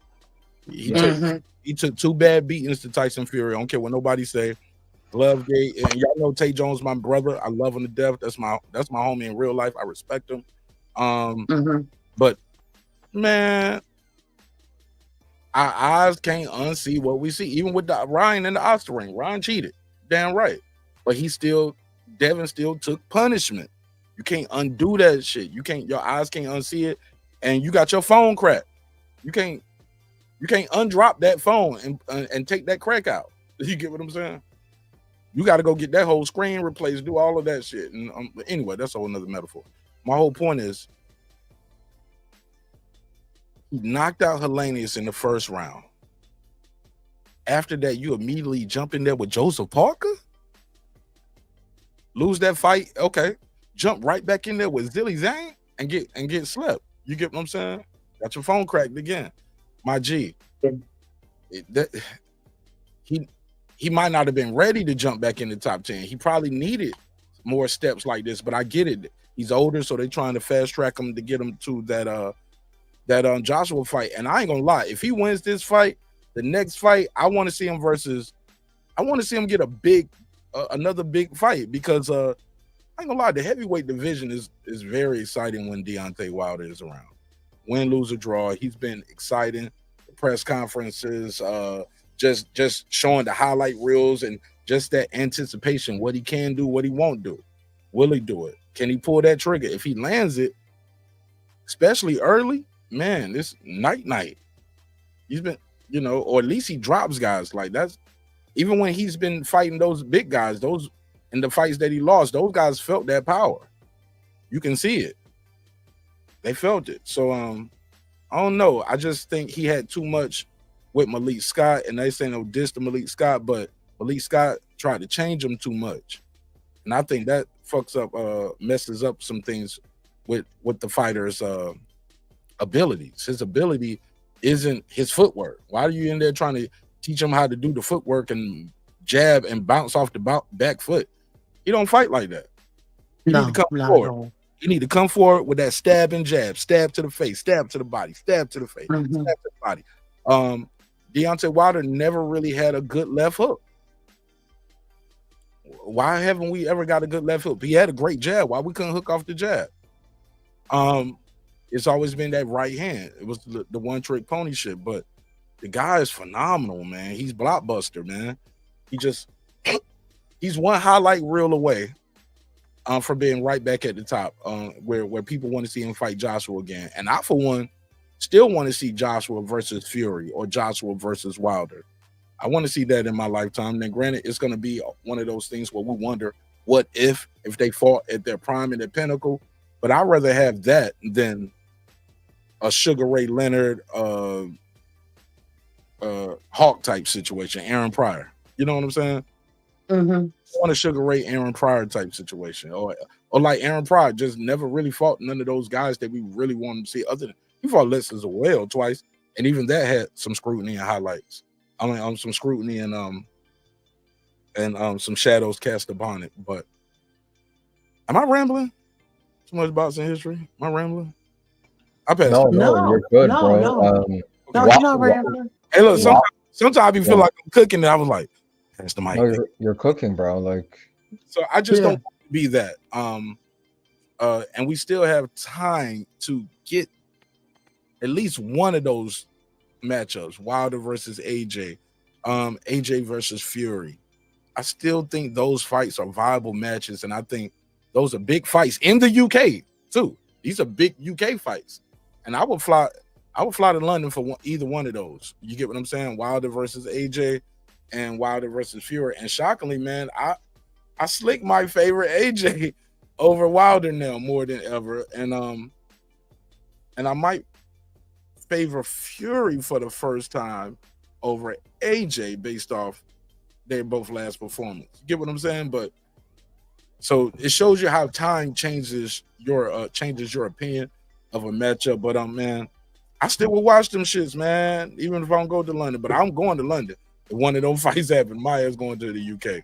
And yeah, and at this point, when I say stuff like that, y'all know I ain't lying no more, right? Because everybody always say you lying, you capping, you ain't doing it. Y'all know I mean what I say, and I say what I mean. I'm going to the UK for that shit. If either one of those fights happen, I'm gonna be in London. I don't even know if I'm gonna have a ticket to the fight, but I'm gonna be in London covering that fight.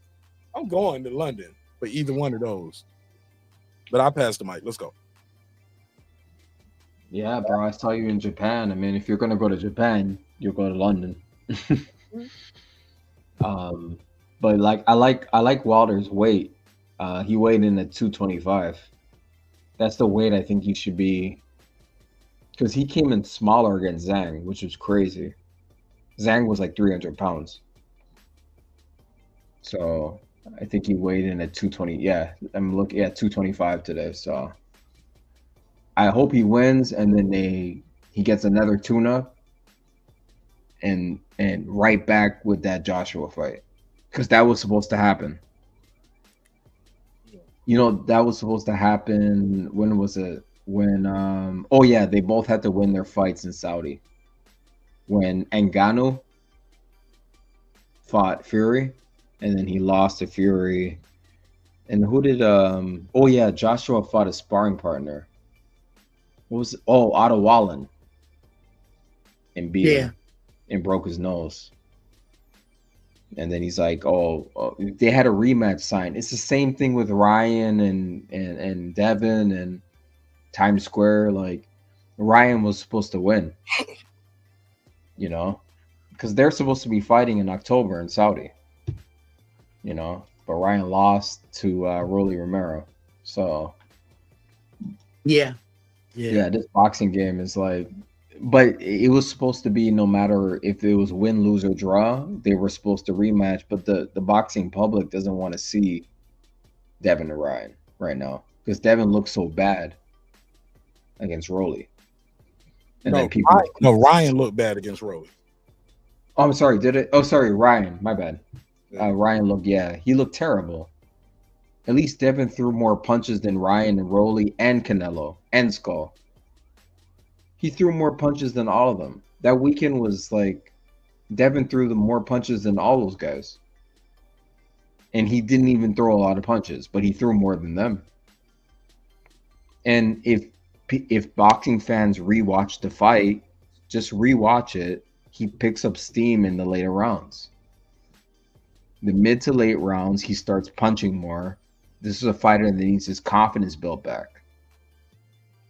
He lost to a drug cheat that, like, he punished him with those drugs, man. It's a miracle that Devin is even fighting again, to be honest with you. In my opinion, like, psychologically, I'm like, how do you psychologically, physically, it's a miracle that he's even in the ring again. Because I believe Bernard Hopkins, when he fought Ryan, it was like 5 fights at the same time. Like, the dude was overweight and on drugs. And you have to, like, you don't have to be a fighter. You have to just imagine yourself inside of a ring with somebody. Like, this guy's bigger than me. He's on these drugs. He took a lot of illegal damage and illegal punishment. Yeah, but it happened though. It happened. I know, bro. It happened. So It's unfortunate. And Ryan is and look, now Ryan back up here trying to get sympathy for mental health. I'm like, come on, geez. No, not after what you've been doing. You don't get no pass. Yeah, bro. It happened, and that's what Devin Haney fans like, bro. It happened. And he can't even get his lid back. This dude he taking another year off. Come on, bro. And by the time, bro, they're gonna probably run that back one more time, unless Ryan trip and fall off a bridge or something. God forbid. They have to, bro. You can't do something like that. No, I got to get my lick back. But that's so unfair to Haney, though, man. Like, but I get it. The fair is a place where they put ribbons on pigs and kids get cotton candy. That's what's fair. Life ain't fair. Life is not fair, bro. So shit is like, I don't think the young man should get rewarded with no paydays. No, nothing, bro. You should be ostracized. Like that shit you put in your veins. Osterine. You should get ostracized for your osterine. Here's the problem, though, brother Mark Nash. Here's the problem. Devin has to erase those images, man, from the public of him on the canvas. Like Brian Norman. And you ever seen that movie Angels in the Outfield? Oh, the baseball movie. Yeah. They have like Angels in a boxing ring. He might can win against Brian Norman Jr. But aside from that, he's not gonna beat Brian Norman Jr. So he can fight somebody else and try that. He can beat Tio though. He can beat Tio. Well, Tio by George Kambosos in New York City in his backyard. He can beat Tio. He need to get that Tio fight. But B Norm the Storm is different, man. Night against Ryan, man. Assassin. You know, the boy got 3 nicknames, man.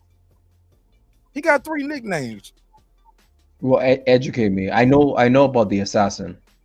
Yeah, now he inherited that. That's his bloodline. He's the assassin too. Like I or Junior. He got that natural. But that B Norm the Storm, people just been calling that B Norm. Actually might have 4 nicknames because some people call him B Norm the Storm. Some people call him Storm and Norman. But shit, James Toney started calling him Night Norman. I was like, I like that. But shit. Anybody who know Roy Jones, pass this around to Roy Jones, man.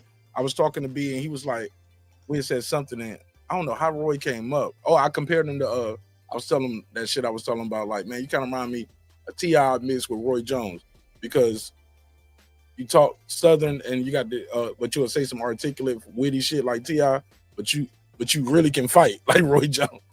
You know what I'm saying? Roy Jones was witty and articulate too, but he was more loud and brash with it.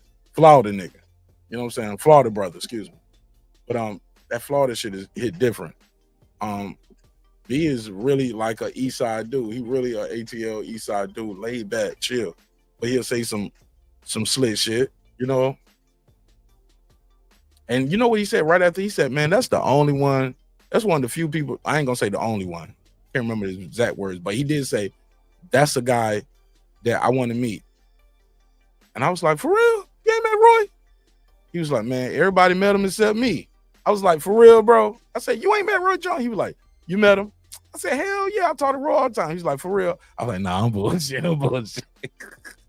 I ain't met Roy. I ain't talked to Roy. But he was like, oh, okay. Yeah, Roy. But Roy Jones is cool, man. Chop this up if anybody out there. Chop this up. Let Roy Jones know that Brian Norman Jr. would love to meet him and pick his brain about boxing and his career and just learn about being a champion from a former champion. You know what I'm saying? You know what's funny? You know who can do that? Tro, Bill, and Devin, because they were just training with him. So that's crazy. Well, that probably won't happen right there. I mean, if you're gonna do business together, like shit, like everyone, listen, this is good for the. Not gonna go with Roy, right? They're not gonna help him. Oh yeah, that's true. After you just said your mama's a bitch. Shanika Robinson said, "Can I join?" Let me see. Let me look and see who Shanika Robinson is. Yeah, I asked that Trail Bill account if it's real or not. Nah, that's not a real trivia. Shanika Robinson, okay. Shanika Robinson looks like might be a real person, but it looks like a child though. I can't have any kids up here, Shanika. Call the phone line. The phone line is on the screen. You can call in. Phone number is on the screen. You definitely can call in. But show is not for kids though. Get what I'm saying? But it could be a parent, and that's just their account. And they just posting a kid. You get what I'm saying? So that's cool too. But definitely use the phone line. If you're first timer here, you gotta call in. 404-692-1766. If you're a regular, you already know you can click the link. The link is on my community tab. Well, they don't call it community tab no more. Call it the post tab. So you can go to my post page. And if you're a regular, you can, and you know who you are, a member or not. You don't even have to be a member. Just I gotta know you. This can't be our first time talking and you joining my panel. Or even then, you just can't stay. You can say what you gotta say, then you gotta leave. Because remember, I don't know if you remember that, Stephen S. We had a show, man, one time. I think it was like one of those times where I put the link out there so we all backstage watching the fight. And man, I had somebody up there, they was cool the whole time, chopping it up, kicking it with us, fighting over. N-word with the hard ER. Thanks for letting me steal your string, you get to monkey face bastard. I was like, hey, I'm about to get some. I was like, hey, my veneers coming this summer. That's the only thing that stuck in my mind. I ain't care about the, I ain't care about the monkey face. Oh, none of this. I'm like, hey, don't talk about my teeth. I'm about to get them fixed again. I lost my retainer. Hey,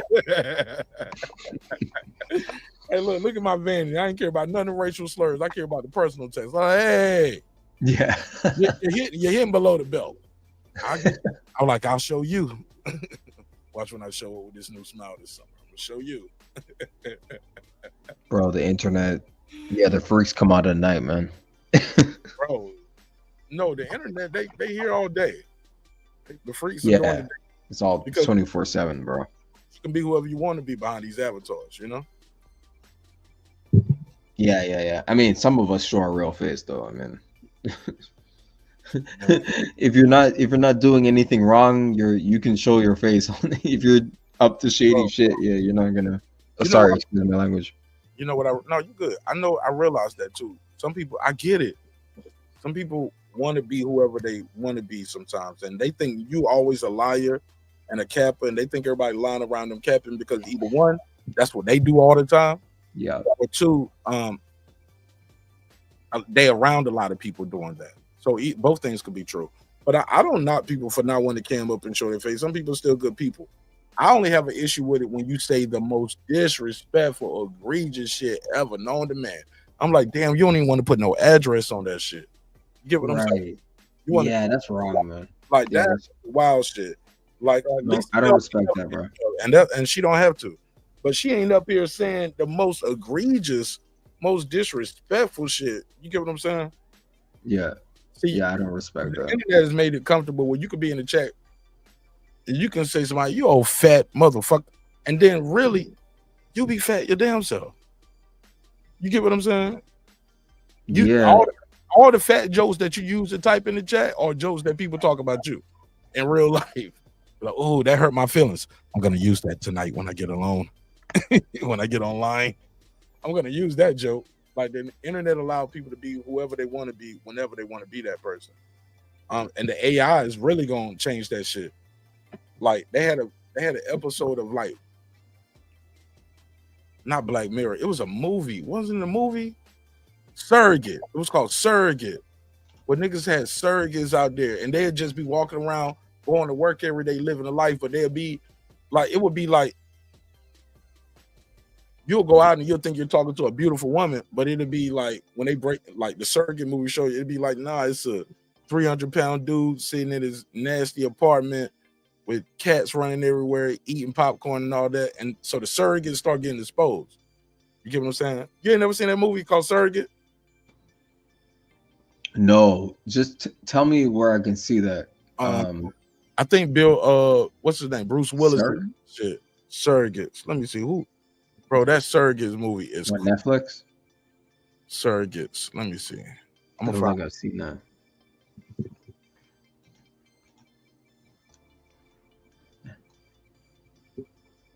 I'll definitely watch that, bro. Bro, that shit is crazy. I'll definitely watch that. I like that. Bruce Willis, 2009, bro, and we getting closer to that with the AI. Who was in this movie, Surrogates? Let me see. I want to know if I can show a trailer up here. Can I show a trailer up here without getting a flag? Just say fair use. Fair use, YouTube. Fair use. Okay, boom. Artistic purposes. Okay, this is this is a remake. This ain't even the one. This is a whole different one. Hold up. Okay, Surrogates, Bruce Willis. Bruce Willis. Oh, shoot. Okay. Bruce Willis. Oh, let me share the screen. I've never seen it. Bro, this movie was crazy, bro. Let me make sure I turn the monetization off on this video. Okay. It's already off. Boom. That's probably why they ain't push my content today. They was like, nigga, you ain't turn on the monetization for us. We can't get paid. So hold on, let me see. Okay, Boris Kojo is in this, Ving Rhames, Jamie Francis Gitney. Never heard of her, respectfully. Bruce Willis, we all know him. Man, this movie was a good movie, man. I think I was still selling bootleg DVDs around this time, 2009. I think I had a copy of this. I think I had a copy of this, son. I was still slinging bootleg. You know, I was a bootleg man, right? Oh, wow. Nigga, what? I was in college, bro. They'll teach us about some software, and I cracked that shit, me and the homies, and I'd be in there. I had a DVD burner. I'd be in there burning DVDs, selling the software at school that we just learned about. Teachers were mad at me. They snitched on me. Professors snitched on me to the board. Wow. To the deans and all of that shit. They was like, hey, man, he shouldn't be doing this. It was like, they was trying to compare that shit. Bro, when they went in there and brought me in and told me stop doing, you know what they tried to tell me? It was like, you know, this is equivalent to selling weed on campus.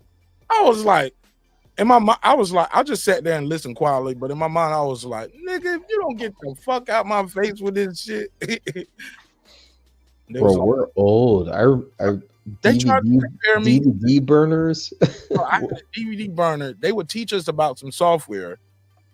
Like, I think that at the time, Reasons might have cost like $400. I had the Reasons, and I was copying and pressed it up, and I had a keygen password generator, so I was able to make different passwords. So everybody had their own copy that was activated, not a demo version.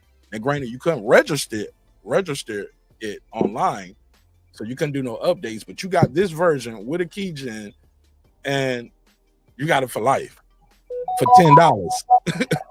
I was selling them shit for $10. And them shits cost $400 at that time. Man, niggas had me in the damn dean's office talking to me like I'm Big Meech or some shit. Damn. The niggas had me in the office talking to me on campus like I was like I was Tariq.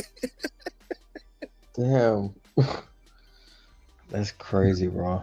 Yeah, man. It was like, yeah, so we heard about this course correct. I'm like, my nigga, this ain't that. It was like, well, technically it's the same thing. That's a crime. And we have a code of ethics here. They was like, that's a crime. It's a crime. Yeah, and then they was like, technically what you're doing is a federal offense because you're breaking copyright claims. And I was like, all right, my nigga, I ain't gonna sell no more DVDs at school. But I couldn't believe that shit. And at first I thought it was one of the students that snitched, but couldn't find out it was one of them professors still in there trying to sell his whack ass beats on campus. It was, oh wow. He was doing fucked up shit too. I was like, oh man, this nigga a hater. Crazy, bro.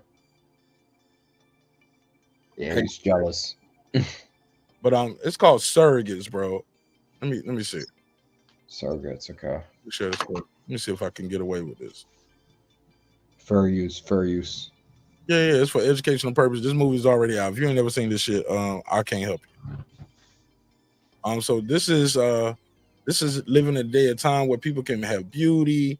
You know what I'm saying? They got a little robot right here, and they printing this shit up, and these people are walking around. But look, he's sick. Look at him. He getting in this machine right here, but he got a surrogate. Now, some people, they real ones like, yo, my surrogate look just like me. You get what I'm saying? Like, so boom, watch this. So he looking at a version of him right there. He might not be physically able to do it. Some people ain't physically able, but this, that, and the third. But basically, You get into this little machine, you got your surrogate right there, and your surrogate go out there and just do your day-to-day job. Is walking around there doing shit. But some people surrogates, they doing crime and all kind of weird shit. Some people out there prostitutes. But it'd be a man back home. But he wanted to have a girl surrogate. You out there. But people did, so he's getting in this surrogate machine. I don't even tell the story right, but just giving y'all the outlet. So then the surrogate walks out and goes around, lives day-to-day life. But while you right there, you in a messed up state. So no, that's his surrogate right there. So he got a different surrogate. It don't look like him. Well, but so he got a day-to-day life and he walked around as that guy. Right. But sometimes when you got these surrogate shits, somebody can get to your house and get to where your real body at, they can unplug you and they can do all kind of stuff. You know what I'm saying? But but a lot of these, just like see what they see. This is what your surrogate. So you get to see everything your surrogate see. He said, feel what they feel. So you get to feel all the emotions that they feel. Anyone, you can be anyone you want to be. Look at this guy. He just want to look like that. Purple face, blonde eyebrows. Look at this pouring out the forehead chick.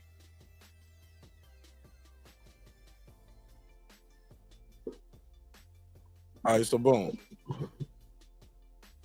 So they out there getting it in, said no risk or danger. Or until then, got some people out there just start popping people. And that's where the story starts. So you somebody killed his surrogate, and then you get home and yeah, it's all kind of stuff, bro. You gotta watch this shit. You gotta watch it. It is interesting. Yeah, I'm gonna watch it. It reminds me of the Matrix. Yeah, man. So it's got some Matrix. So it is him. I'm sorry. I said it wasn't Bruce Willis, but they did some shit to make him look even younger. You get what I'm saying? Yeah, that's crazy. He looks young in there. Yeah, they did some shit with him. You know, Bruce Willis still experimenting with the AI stuff now. Like I don't know if you heard a story not too long ago that he had dementia or Alzheimer's or something like that. Yeah. So, but right before that, I'll never forget. It was like a year or so before. They said Bruce Willis is doing something with the AI where he's gonna read the script, but they're gonna do like you know how you do a video game and they do a full body scan and you read in the script, you get your words and your expression. They're gonna be able to put that on the screen. So he's gonna be able to run, jump, be an action star, do all of that stuff. But it's not him anymore. And then like a year or so later, like I said, you hear it comes out that he has dementia and Alzheimer's. I was like, oh, that is wild. Did he know beforehand or right? You know what I'm saying? Or was he just ahead of the curve? And that's wild, man. But that's a way of him like living forever though. Yeah, like, man. In the video game, you know what I mean? Like no, it's not a video game. It's gonna look like a real movie. Like, oh shit. Yeah, like that. It's a whole AI character of him. It's all artificial intelligence. Oh my god. Yeah. I feel you. Wow. 4 movies around. So even the other actors that they put in there, they ain't gonna. It's not gonna look so fake where they just propping him in with fake actors. No, they building the whole story and the whole shit around him. So they're gonna have other actors using that same technology to match him. He's Bruce Willis. Oh my god. And it's genius, bro. And I was like, AI. That's a whole, bro. You can do a whole show just on that, on AI. It's scary, bro, when you think about it, right? Yeah, the future, music, everything. It affects everything. AI, business, everything, like movies. And you're not gonna know what's real and what's like. You're not gonna be able to tell the difference between the two. You know, like reality and AI. There's AI Instagram accounts and AI. There's AI everything now. Bro, I know some people that do AI music, bro. Full projects. Bro, I've heard AI tracks. Mm-hmm. They were pretty damn good too. I ain't gonna lie. They're actually good. Bro, I heard some good AI tracks. Then I saw the way that the characters look, and they look like real people. Like they don't look like avatars and cartoons. They look like real people. What's up, Pittsburgh T? And man, and it's like, bro, they can just plug them right now. And I could probably just do a music night one night and I'll mix it in, won't even tell y'all. Y'all will be like, man, I love that song.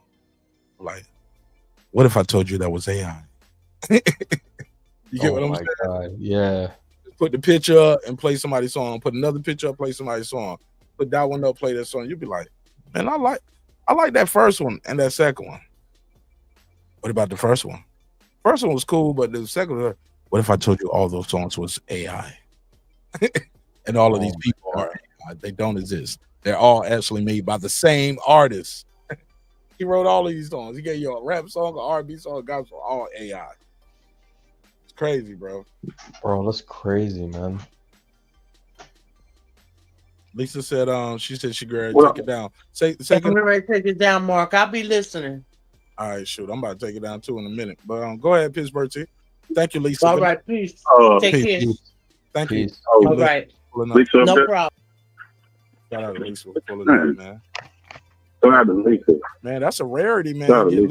Get Lisa on the show. Yeah. You know, Lisa she be in the chat. She don't rock with the panels like that. So it's a blessing and honor to have her here. Talk to me, Pittsburgh T. What's up? Two things. The topic of the show, the whole Brian Norman thing. I'm disappointed in Bill, which I think most people are. I think we need to have a different standard when we deal with each other, and I think that should be some personal stuff.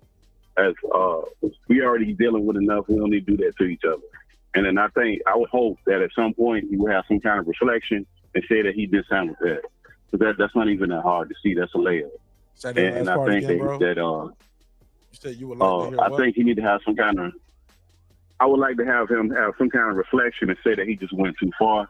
And I don't know how he corrects that, but I would hope he does it as publicly as he did that nonsense that he did, that he would have some kind of self-correction. I would hope, and I would imagine at some point he would look back on this and see that was just a bridge too far where he went. Saying it was unnecessary. It was just uncalled for, and he had to do it. And I like both of them, and it was no need for it. It wasn't even in the spirit of what they were talking about. Right. I don't know what he had how going old on. Are we I don't know we what just was jumped, going on. Bro, how old are we till we jump to your mama's a B? Like what? Yeah, that was crazy. Like what are we talking about, bro? You know what I'm saying? Yeah, I don't know what he got going on. He got some other stuff going on that clearly ain't got nothing to do with B Norman. That ain't had nothing to do with B Norman. Whatever that was, I don't know what that was. Yeah, man. And I don't think that's Bill normally. I don't think that's normally what he is. He just seemed a little off his square, bro. He seemed a little altered, for lack of better words. Yeah, that's what I'm saying. I think something else. He got something else going on because that ain't had nothing to do with B Norman. That just came out of nowhere. That just came completely out of any. If you listen to it, it just like you said, it just came out of nowhere. It was just wild and crazy, and it just like wow, it just didn't make any sense. And then even B Norman Senior, he was throwing off by the way he. But that too, you can tell he was shocked. Like, you got that too. What we doing right now? I promise, bro. I can hear it too. He was like, because he was mid-singing. He was like, you know what? I'm gonna let that go, man. Like, you know what? And he was like, he tried to be the adult in the room and said, hey, look, I know y'all went through some stuff, you know, because I think Devin lost his grandmother. I don't know if that was Bill's mother or somebody else or Devin's mother's mother, you know, but you can hear Senior trying to diffuse it. And then Bill up the ante. Bill was like, nah, F that. Sometimes everybody got to go. Everybody got to go. So, yeah, almost like I'm standing on that. Yeah, I don't care. Yeah, man, I don't care about that. I was like, my man, this ain't that and that ain't this. That's why Senior was already on some like, bro, what you own? Like, you sound like you want to fight me. We ain't even talking about our kids being better than each other. And we talking about the keys to victory and the fight. You going at me directly.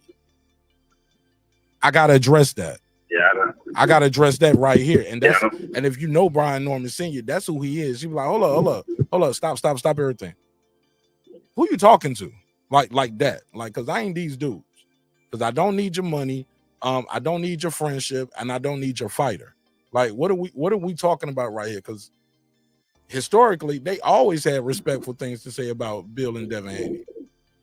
Around me and my presence, historically, always said I respect them, what they doing. Congratulations. You know what I'm saying? It was never a thing about. Yeah.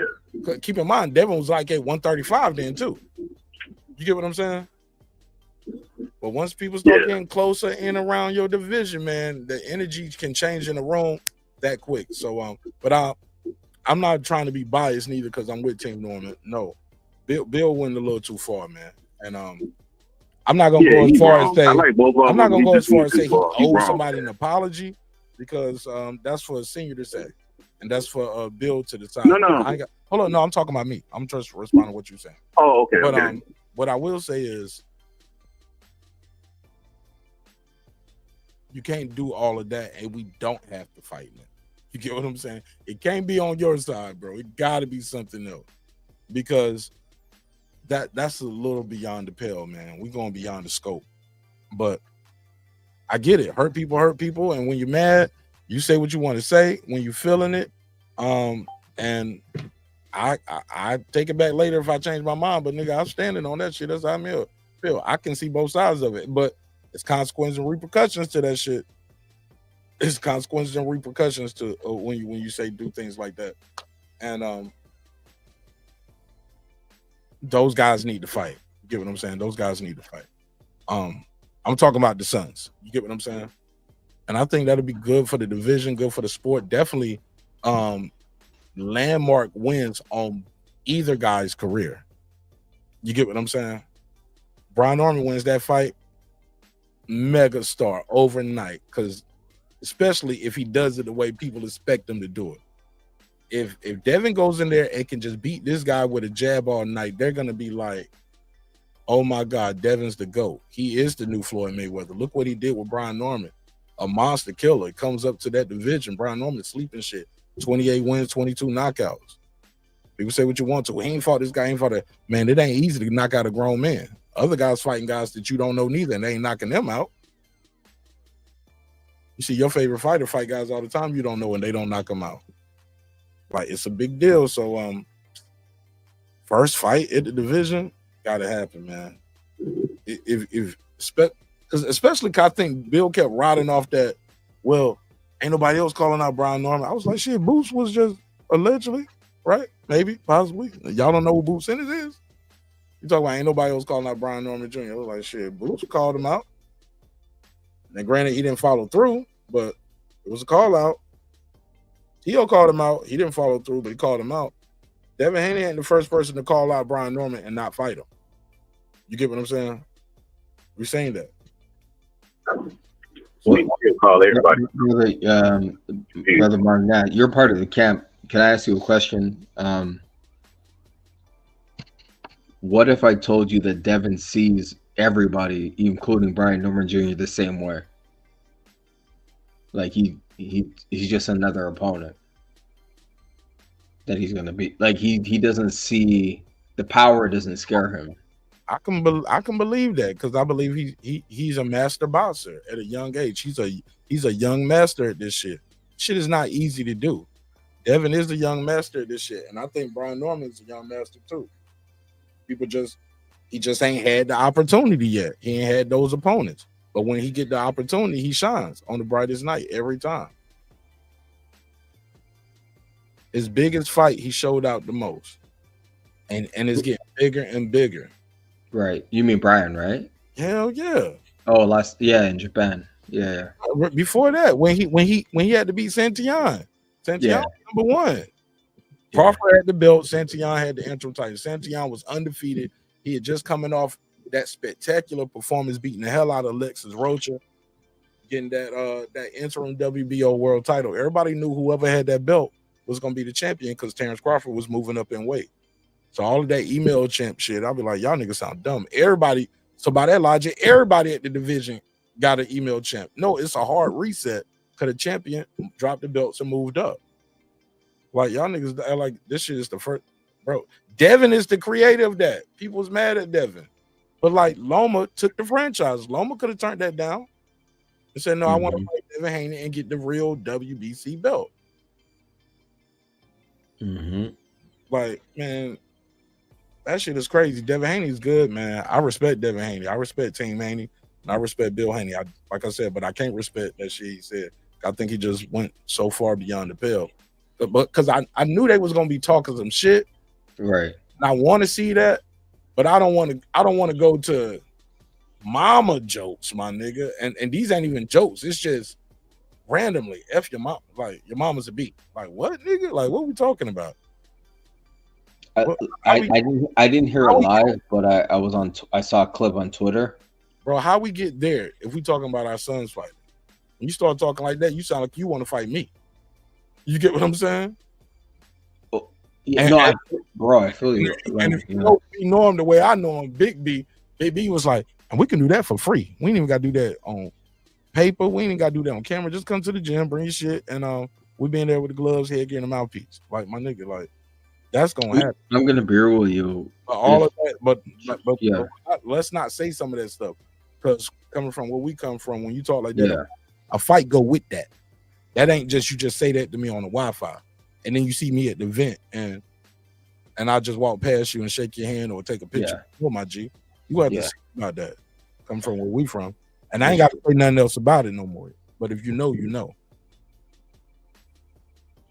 I agree, but I'm gonna promise you, it's not personal. It's not personal because it's impossible that it's personal because. How you calling my mama a bitch ain't personal, bro? Yeah, it is personal. Yeah, that's personal, bro. You can't say nothing about nobody's mama say it's not personal. I know that, bro. No fight.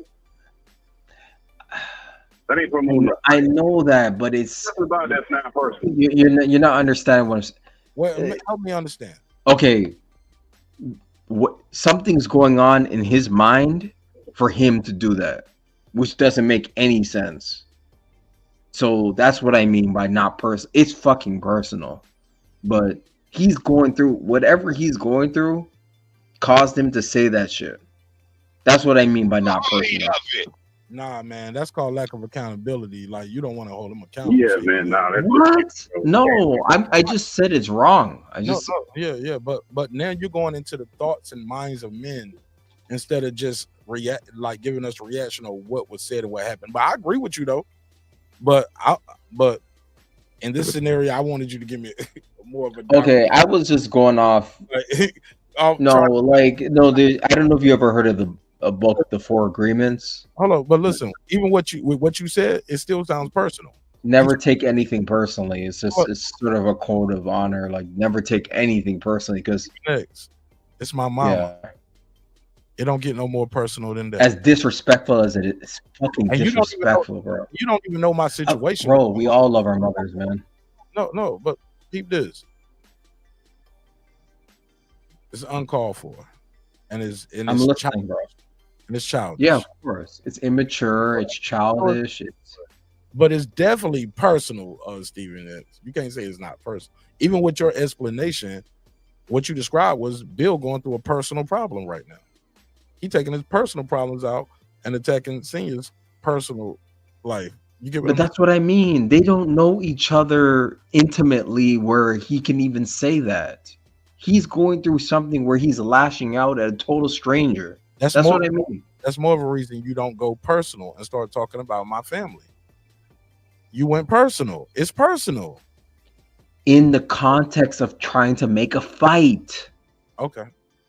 It's but Trill came out of nowhere, man. I can see if somebody said, "Hey, man, his mom is Layla Ali," and Layla Ali said, or like his mom said he was gonna knock you out, man. You get what I'm saying? I feel you, bro. Like this fight game, they want to get a fight. Like the fight's got to happen now. It's got to happen. No, Stephen X. I would agree with you more if the fight was already signed and they just hyping the fight up before the fight. I was like, oh, well, he gonna have to prove that on November the 16th. You get what I'm saying?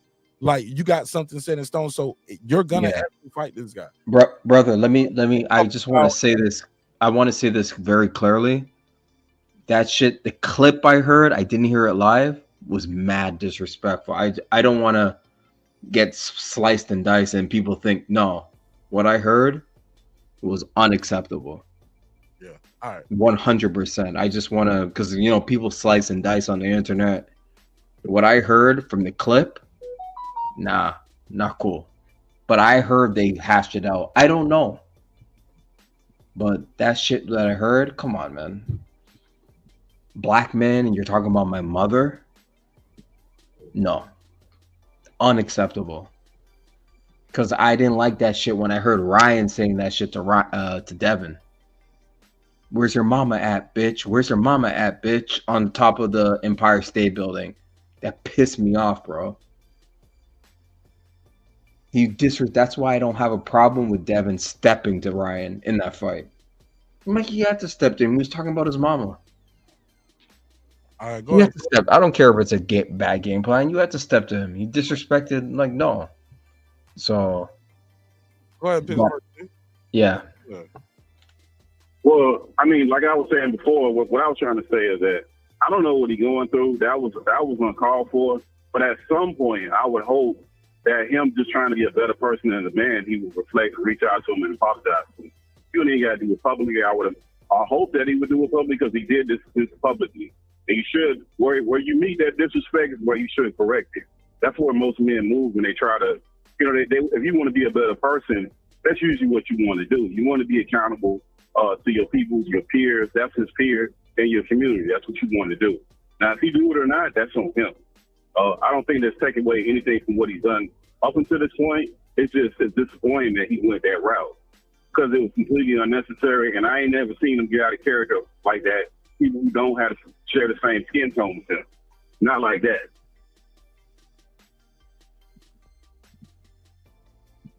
Go ahead, Steven X. Bro, don't talk about my mom. So I just wrote in the chat. I don't know what that. I can't explain it. I don't get it. I don't get it. I don't know where that came from. He must be going through something. He lost his mom, Devin's grandmother, a year or 2 years ago around the Ryan fight. So it might be him still grieving. He might still be grieving. You know what I'm saying? I'm not trying to excuse it, but I think he might still be grieving the loss of his mother. And this whole internet thing, people project. That's what I've noticed about the internet. Everybody is projecting. Oh, okay. All right. Listen, man. Hey, Pittsburgh okay, team, man. he know how to tap dance, don't he, man? Wow. Bro, out there, man. That's what you do with little kids. Women do that, and little kids do that. You a grown man, you accountable for your situation when you leave your house. Whatever you got going on, that's what you got going on. There's plenty of dudes in the grave that's in jail behind doing those same things. And they'll know that. You can't walk around here and say that to nobody without no repercussions and consequences. He know better than that. We're not talking about no 20-year-old. We're not talking about no 10-year-old. True. We got to be 40+ years old. True. Yeah. Well, somebody in the chat said they reached out and they apologized already. That's what I'm saying. I think they already hashed it out.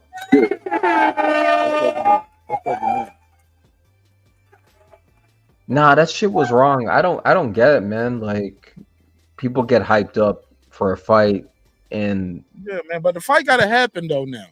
Like now it has to happen. And it's one thing if you said it don't have to happen. No, I said now it has to happen. Yeah, but even still, like when you start talking crazy to somebody, you better have that shit signed. Like you better have that shit signed. Don't be talking to me like that, and I legally, I still got to go to court if I put my hands on you. Talk to me like that, and we got some paperwork signed, and we can handle this shit. These are facts. True, I agree with it, man. I can't excuse that, man. I don't know what that. I don't get it. I'm confused. I wish he would pull up and explain. You know, like I don't. He got carried away, man. You know. From the clip, I didn't hear it live, man. I just heard a clip. I didn't really want to give it any energy. I'm like, you're talking about mamas? Let's just talk about our two sons fighting, you know? Yeah. You know, because I didn't like when Ryan or at least had a fight sign. Yeah, but we can move on from that shit, man. Bro, I didn't like when Ryan did it. It pissed me off, man. I was like, Nah, Ryan ain't do that. Nah, Ryan ain't do that. Yeah. Ryan ain't do that. That's a completely different situation. Go ahead. Yeah. Ryan's whole situation. Ryan did do it. He disrespected Devin's mom, man, before the fight. He called her the B word. And that pissed me off. He called her the B word on top of the entire. That's not a. At least they had a fight sign and they knew they was gonna actually be able to punch each other. I will say that. but that's still beyond the scope. But we can table that there. Here's Bert T. What's your boy doing over there, man? What's your boy doing over there in Iran? I got to get your take on that before I let y'all go. Oh, man, I'm disappointed, man. But I'm not surprised because American president, we only had one president that stood up to Israel, one. And he ain't with us. He wasn't with us shortly after that. That was JFK. And we got those documents when they released all the documents from JFK where he wanted to go in and inspect Israel for nuclear weapons. He wanted to audit AIPAC. He wanted them to register as an independent party that was contributing to these funds to American politics. Nobody else says we've all had all these weakling presidents that have never, ever stood up to Israel. That what he did was completely uncalled for. Even his own people were telling him that them folks didn't have no nuclear weapons. They didn't have the ability to hit it. So I don't know where that came from. He was dead wrong for that. That was disappointing that we even went that direction with that. And anybody that tries to make that make sense, it just don't. You can't make that make sense because Tulsi Gabbard, the head of the intelligence agency, was telling him and telling us, she went and testified before Congress and said they don't have nuclear weapons. They don't have the capability of getting nuclear weapons. And that was a couple of weeks before that happened. I think it was less than 2 months before that happened. So it's completely uncalled for and nonsensical. That whole Israel situation that's a humanitarian crisis, man. That whole thing is crazy. And I don't even know if people even know the new stuff that they're doing. Where they done took the aid away from, they had an agency going in there giving them aid, food and water. Israel took over and they were just supplying security. They took that over. And now they're the ones passing out the aid. Every time they pass out aid, just 3 days ago, 100 people were getting killed because it's so desperate because they don't have no food, no water, no supplies, no nothing. I mean, but we didn't have to get involved in that. So I just don't get none of that stuff. You got to take. I'm about to call you late. Stephen X, you got to take.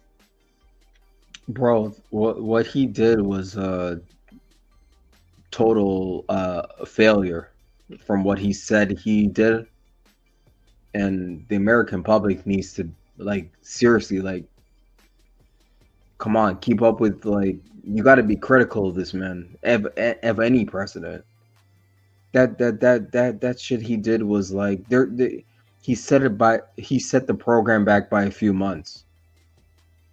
They got most of the stuff out. This is all propaganda. And if people know what they're watching, if you watch it with a critical eye and skeptical eye, it's propaganda. It's all show. It's all theater. That was a failure. America, that's not how you win a war. You can't bomb people to victory. You got to beat people on the ground. Mm-hmm. And I'm not sure if America knows how to do that. Can you send soldiers on the ground and defeat a military on the ground? America hasn't done that in a long time. Where did you get that from, Stephen S? Who told you that? No one told me that. They pulled out of Vietnam.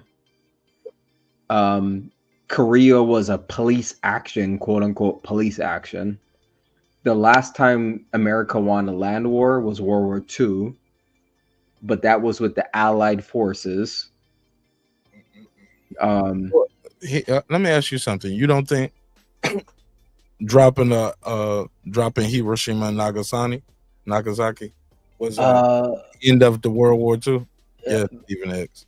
America learned in World War II, whoever controls the air wins the war, and I'm here to tell you that as a former soldier and a veteran. I know you're a veteran. Let me tell you, you don't have to win the land on the ground. I got to control the air, because if I control the air, I can control your resources.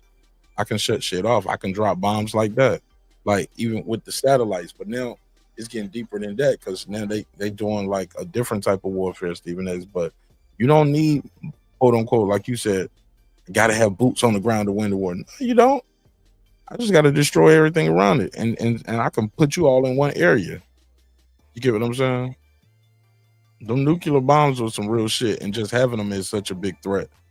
But yet, we are the only country to ever use them twice. Used them twice in a week, my nigga. Like in one country. In one country, bro. That shit is bad, bro. It is terrible. But the country still survives. What about that? The country hasn't been obliterated. They're still alive. Bro, they surrendered. They surrendered. Yeah, they're not trying to destroy a country. No, they surrendered. They're not trying to Never destroy forget countries. that. Yeah, that's the not what they're leader doing. Yeah. surrendered and stopped the war.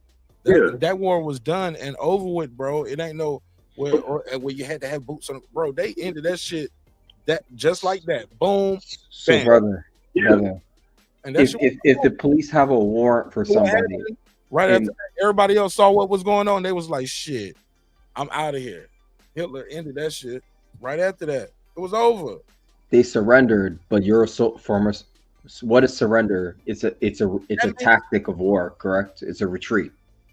No, you're doing retreat. what we want you to do. No. You gonna do what I tell you to do. It's over. At the end. Yeah, whatever I tell you to do, you're gonna do it. That's over. It's over. Yeah, that's what that means. Retreat. That's what surrender means. Japan. Yeah, no, that's it. You did what I want. Yeah, Japan's follow the orders that were given. Like, man, this shit is over. For several years, decades, bro. I'm just telling you, bro. Like that it was a whole list of things. You guys got to do this. Mm-hmm. Yes, but just don't drop. Hey, look, just don't drop a third one of those over here. Right. You get what I'm saying? But also, what happened is we owe you too. You get what I'm saying? We're gonna help you rebuild your after war is reconstruction. Right. You get what I'm saying? Yep. So and Japan was given a lot of reconstruction. You get what I'm saying? But this shit is over though. No more. But this shit is over. You're not at war with me, them, or them. This shit is over. In fact, you are part of us now. Yes. Listen, I can't disagree. I mean, those two bombs, made them submit. Yeah, that's not the same as a retreat. That's not a tactic of war. No. That's the final step of losing war. You surrender, or you can go in a bunker, or you can go in bunker and Ari Kari. Ari Kari, yeah. Because that's not really a war though. Because can't nobody really go to war with us. That's the other part. Like, look, the other part of this is like Iran and them other countries. They can never go to war with America. That just can never happen. We showed that capability. No matter, we could all disagree, but they didn't even know that they hadn't dropped the bomb. They didn't know what happened. They had no idea what was going on. They had no idea what was happening. From the planes that was following the B-2s to the B-2s. They didn't pick none of them planes up or nothing what was going on. They had no idea what was going on. If you look at the intricacies of those details. So if you have a military and your military can't detect the enemy coming in and dropping bombs and leaving, I think the gig is up. I think we ain't really at no war. We can't really have no war with nobody like that. And I think they know that. So they bully down on them like they do everybody else. They should have never got involved with it. But this ain't really no war like that. That's not what this is. And as far as like what happened with the military grade stuff, with the nuclear grade stuff that they had, that's all in the air. That's up to your interpretation of what you want to believe. I mean, I don't know what to believe with that. But I do know that we got multiple reports from different agencies, even the one that's supposed to be inspecting the nuclear weapons. They said that they did diminish it. Now, what that means, I don't know. Trump was stuck on this obliviate word. He just kept getting stuck on that. Him and the person that was the press secretary and everybody from his cabinet, they just been stuck on that word. I don't really know what that means. I just know we shouldn't have been involved in it. I know it shook Iran up because they didn't know what was going on. They had no idea. And if you look at how far they flew for 18 hours from where they flew from, all the way in there, came all the way up out of there, and them people didn't know what the hell happened. So I don't think them people in no position to do anything but what we want them to do. But I don't think that's our business to begin with. I believe that's Israel's business. Yeah, I mean, Iranians are proud. They're very proud people. I feel like he strengthened them with this, like their leadership anyways. And like, they're not going to just accept you bombing their country. No one would. So I don't understand the point of this. They got the stuff out of there because he wrote some stuff on social media and basically No, let we them don't know know, that. like, Where you know that from? like this Where you guy, get that huh? from? This is Where you get mainstream that reporting. This is mainstream reporting, bro. Well, let me ask you Like, this, because I've heard that too, Stephen. So if No, that's that's true, not. hold on. I've heard. Let me reply real quick. That's not. Pittsburgh, Go ahead. Pittsburgh, Pittsburgh. what? Hold on. Let me speak. Let me speak. 'Cause I know Pittsburgh C about to say that's not true. I heard him. He said that's not. I was like, hold on, I got you. Hey, let me ask you this, Stephen X. That's a lot of tons of uranium to be moving. So if they know they moved them, why do they know where they moved them to? No. Because that should be a lot of trucks. That should be a lot of tankers, trains, or something. And guess what? There's photographs. There's photographs of the truck. You should be able to see that from space. And it's not one truck. It should be several trucks. Oh, it's multiple trucks. New York Times. Okay. So where did the trucks go to? If we take the pictures of them leaving, why the satellite don't follow them to where they're going and we don't buy That's America's responsibility to tell us that, not mine. It's America. America and Pete Hegseth. Person has that picture of them leaving on trucks. Why they don't have the picture of where the trucks ended up at? You should post that truck. You should post that picture. Hey, and that's up to America. From Atlanta to South Carolina. We can see it right here. This is where the truck started. We got a picture here. I just think that's fake news sometimes. Or it's half truths. You get what I'm saying? I mean, if you listen, yep. I mean, we're all watching the same shit. We don't know what's true and what's not. Yeah, but we gotta have a deductive reasoning as well. And we have to can't take the first part of the picture and say, okay, man, they got pictures of them leaving. Okay, where the picture go there? Where did they go? Because if they got this picture, they should have this picture, right? Fair enough, but I'm not impressed by the explanations in those trucks. If we don't, how many trucks was it? Do we just see 2 trucks? Do we see a full video? If we see a full video stream, that means we know where they're going to, right? Like, we just got to have some deductive reasoning and be critical of all news. I agree. I agree with that. I'm not impressed though with what I've heard from the men in charge in this country. I'm not impressed. They're not credible, and they sound like they don't know what they're talking about. I'm just being honest. Like, I don't know. Like, the guy in charge doesn't sound like either. Pardon me? Well, we can't believe random people on the internet. We can't believe this random post on the internet. Like, the most credible source would be the agency that was in charge of going in inspecting Iran, and they went in there and they had their own assessment. And it's none of that stuff that's reported on the internet. Yeah, Iran's not close to developing. They're not trying to develop a nuclear weapon. They want nuclear power. That's it. But wait, hold up. Iran doesn't run the agency that goes in there and inspects them. That's not Iran that inspects them. Right. The agency says they're not. But they went after the bombing and they assessed what was going on. So that's who the credible source would be. And what they're saying is not what you said. No. Okay. Before the bombing, Times and all these other people, wherever you say you got that from, that's not credible, because we don't have any confirmation, and it's a lot of stuff that we have to infer, because they're saying there's trucks there. Even if we say there's trucks there, we don't know what was on those trucks. We don't know what was moved. Even if that's true, how did the New York Times get this and the military don't? So they got some information that the military don't know. They were able to do all this coordination where they had all that stuff going on, but they couldn't figure out that they had trucks there and that they might have moved something. Like, that don't make sense. So, like, all of that is there's a lot of stuff missing in there. Okay, so you're saying that this man obliterated Iran's nuclear program. That's what you're saying. I never said that. See, and destroyed their centrifuges as well, and got rid of their uranium with bombs. Okay. You don't have to obliterate them. That's why it was silly for him to say that, because anything with those centrifuges, you don't have to obliterate them. You know what you got to do? You got to make them have imbalance, because they spin. And if they're imbalanced, they're not going to work, and they're probably going to explode. So they're unuseful. So I don't know why he had to use the word obliviate. That's what he decided to use. Okay, so can they be repaired then? He didn't use them. Can they be repaired within a year? The I would- centrifuges. if they're not useful, they're not useful, right? So let's just say, for all sakes and for argument, he's in oblivion, because I don't know that to be true. Nobody said that he's oblivion. I said that from the beginning. Nobody said that. No, but also nobody said that they loaded him Trump on the said truck. it. Hold up, Pittsburgh T. Trump said that. I'm not talking. Well, I'm not saying about Trump. Well, Trump, you said nobody said. say Well, that. hold up, I'm just, sir. You said nobody said that. Credible. The president Nobody of the United outside States of Trump. said it.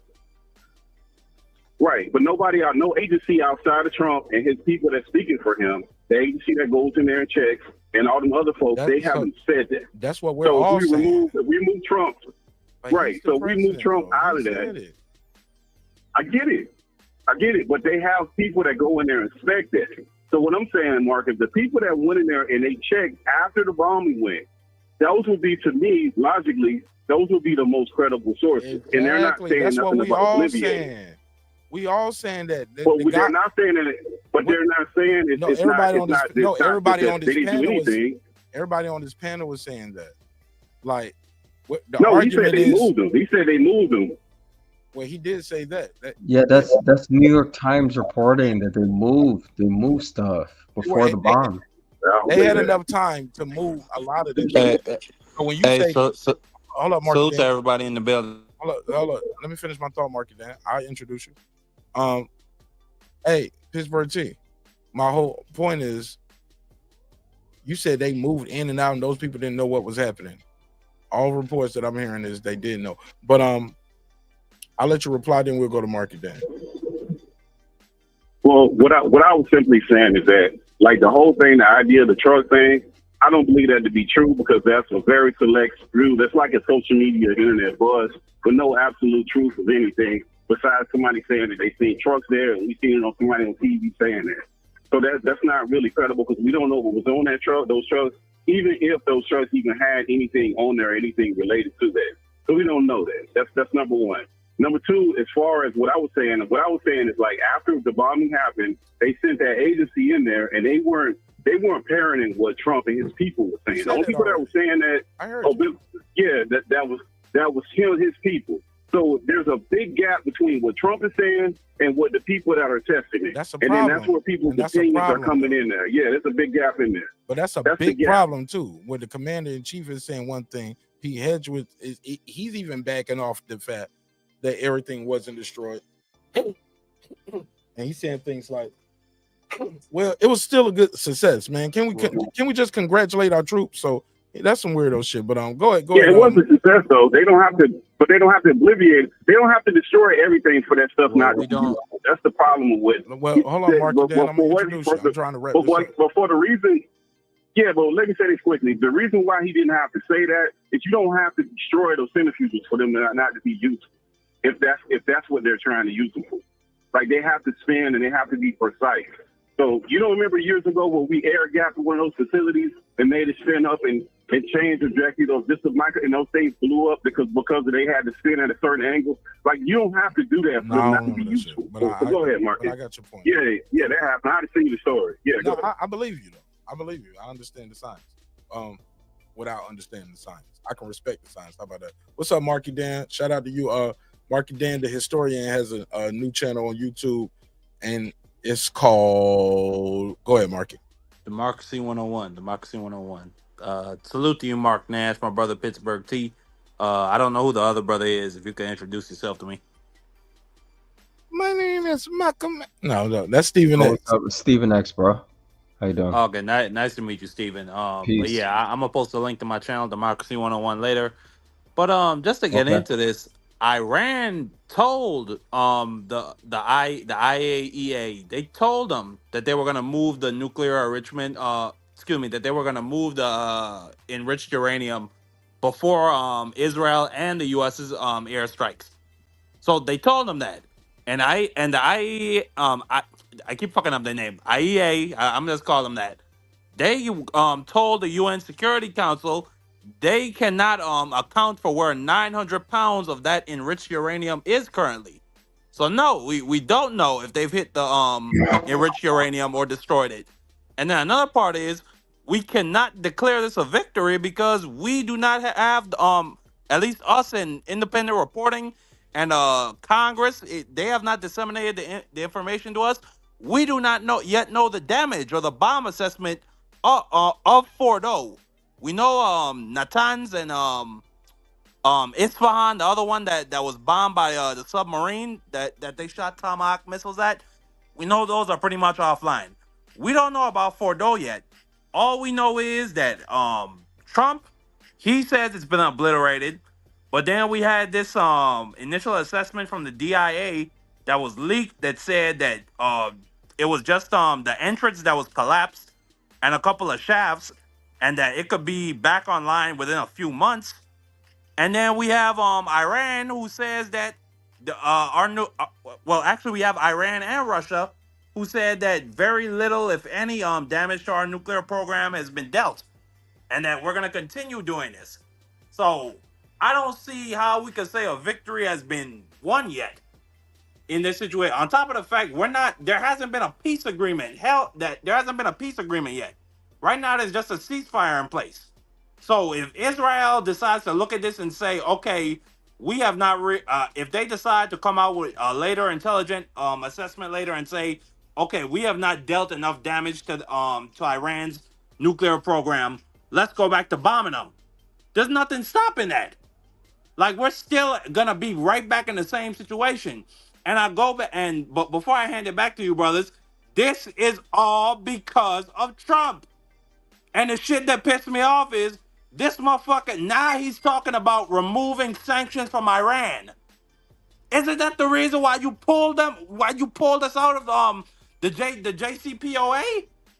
Isn't that the reason why you took us out of that deal that kept their uranium at 3%? So now what? What? It was just all about you wanted your name to be on the fucking deal? You just hated Obama that much? So now, after pulling us out of the fucking deal, he's just going to pull the sanctions back on Iran and then put us back in the same deal. There was no reason for this war. There was no reason for these bombings. Personally, I don't believe Iran was building a nuclear weapon. I don't believe that. Based on what the man's own fucking director of national intelligence said. Like, this whole fucking situation Hey, Mark, stupid. you gotta lighten up on the F's. I've been trying to let them. My bad. I didn't know. I thought this was a. Yeah, my bad, hey, look. It's just too many. It's just a little too many. Oh, okay. I didn't know it was that type of channel. I thought this was an after dark adult show. My bad. It is an adult show, but back to back. Like, it's just, come on, work with me a little bit. It's still a mom. Aye, bro. No, most def. Respect to you and your show. Mark Nash got a great platform. But as I said, and that's pretty much where I was landing my plane. This whole situation is because of Trump. Well, actually, no, I ain't gonna say the whole situation. I'm gonna put some of it on Bibi Netanyahu, the devil himself. Yeah, they all. And not only that, one more thing. Trump said he was gonna be the one to fight the neocons. It was a lie. It was all a lie. He didn't care about not starting wars. He just wanted to make sure that he was the one who could push the button. And I'll leave on that. Go ahead. Yeah. And again, Marky, like, it ain't no personal, like, but they do have trigger words. It's levels to cussing. No, most definitely. I totally understand. They call it light and moderate. Once you start dropping that F bomb too much, that start getting into like the severe stuff. And they just, you get what I'm saying? They just got levels to it. I don't make the rules. I just work here, man. I just work here, bro. No, I ain't mad at you. Go ahead. All right. Anybody want to respond to what Marky Dan had to say? Listen, brother, drop your link, man. This brother, I heard this brother cook the other day. What's your name? What's your channel again, Marky Dan? Democracy 101. Okay. Yeah, I'll drop the link for you. Go ahead, bro. Yeah, I appreciate your knowledge. This whole thing is pointless. I don't understand why this man bombed. It don't make no sense, man. So you explained everything better than me, so I can't follow up with what you said. That's Mike then. Go ahead, Pittsburgh T. Okay, couple points. From the beginning, I don't think most Americans don't agree with this war. Secondly, Trump did get rid of the original peace deal that they had that had the levels and all of that with the uranium in there. He got rid of it, and then we had another president, which was Biden, that did nothing about it. So, like, really, if you look at this whole totality of this, I'm not excusing any of these guys. They all do the same thing. Trump is an extreme that he actually pushed the button, but none of them have a backbone with Israel. They do Israel's bidding. And if you look at that deal that he ripped up, Bibi Netanyahu wanted that peace deal that you're talking about. He wanted that deal ripped up a long time ago. And he's also been hollering and stuff for everything that Bibi Netanyahu wants. We end up bending the knee. He just ends up finding some sucker who just go a little bit further than the rest of them, but none of them really push back. They make a line in the sand and say don't cross it, and he crosses it with no problem, with no repercussions, and nobody ever says anything because Biden and them didn't do anything. The Clintons didn't do anything. Obama didn't do anything. The Bushes, Reagans. We could just go through the list of all of these different people, and if you look at that territory, more importantly, if you look at the territory of Israel, it's grown. It keeps growing. How does the country keep growing? Without war and escalation. You cannot grow a country without taking land from other people. People just don't give you land. You got to be taking it. Yep. So, like, I think it's a combination of a lot of different things. Trump is an extreme version of him, but he's not in isolation where he's doing this stuff by himself.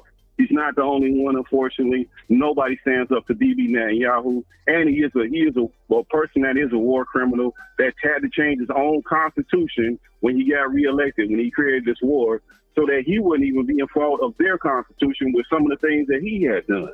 So, like, this whole thing just stinks. So I don't know what, we should have never got involved in none of this stuff. It just don't make sense, and to try to walk this line of what we did and what we don't do, I don't think it really matters. Because I don't think we had any business being over there. And I don't even think it's many people that really believe, I'm not saying all, but it's probably not many people that even believe these people had nuclear weapons. Or they were even capable of getting nuclear weapons. And let's just say they get the nuclear weapons. They don't even have nothing to deliver it. Have we seen when they shoot weapons at Israel, what happens? Or they shoot them at us, what happens? They don't have no sophisticated systems, man. This is like a joke. This is like them people throwing rocks at tanks and stuff. This is what this is like. This ain't even serious no more. They got stuff, but they ain't got nothing like that. That's why they give the notification. When they wanted to respond, they notified America, hey, look, we're going to respond. So you know why they do that? Because they just got to look good on the world stage, but they also don't want no smoke, really. So they know if they tell them that their anti-defense system is going to shoot all that crap out. Same thing with Israel. They do the same thing. So it's not really a war. This is just being bullying. This is Bibi Netanyahu, and we are their bidders, and we just do what this fool want to do, unfortunately, because all the intelligence that they're using, that all came from Israel. That's not our intelligence. Our intelligence said nothing of that. That intelligence came from Israel. So we just going to ignore our stuff and just believe this fool. That's the crazy part about it. Yeah, that's because AIPAC runs Washington, runs all those politicians in DC. And Miriam Adelson gave $100 million to Donald Trump's campaign for this current campaign that he won the election for. And she's a pro-Israeli, pro-Zionist. Those are facts. You know, these are basic facts that you can Google. The American foreign policy right now under this current administration, because that's all that matters, is Israeli. It's Israeli. It's Zionist. What my bad for cutting you off, bro. But I have to agree with Pittsburgh T on that. Every administration is Zionist. Every one of them. Yeah. Like it's not even like even if Biden, and I disagree with Pittsburgh T necessarily on that point. I don't blame Biden for not getting us back in the agreement. He tried, but I will say this: Biden said nothing about what has been going on in Gaza. He had nothing to say about Israel indiscriminately bombing hospitals and soup kitchens and universities, and he even supplied them with a lot of those bombs. Biden's part of the problem. No, absolutely. all Zionists. Right, absolutely, and that's all. That was just my point. I just wanted to disagree with you on that point. It's not just this Trump administration. They're all for Bibi Netanyahu and the Zionists. It was Netanyahu. Netanyahu is he stood up in front of I think the Senate and said Iraq has weapons of mass destruction. He's one of the big reasons that war happened.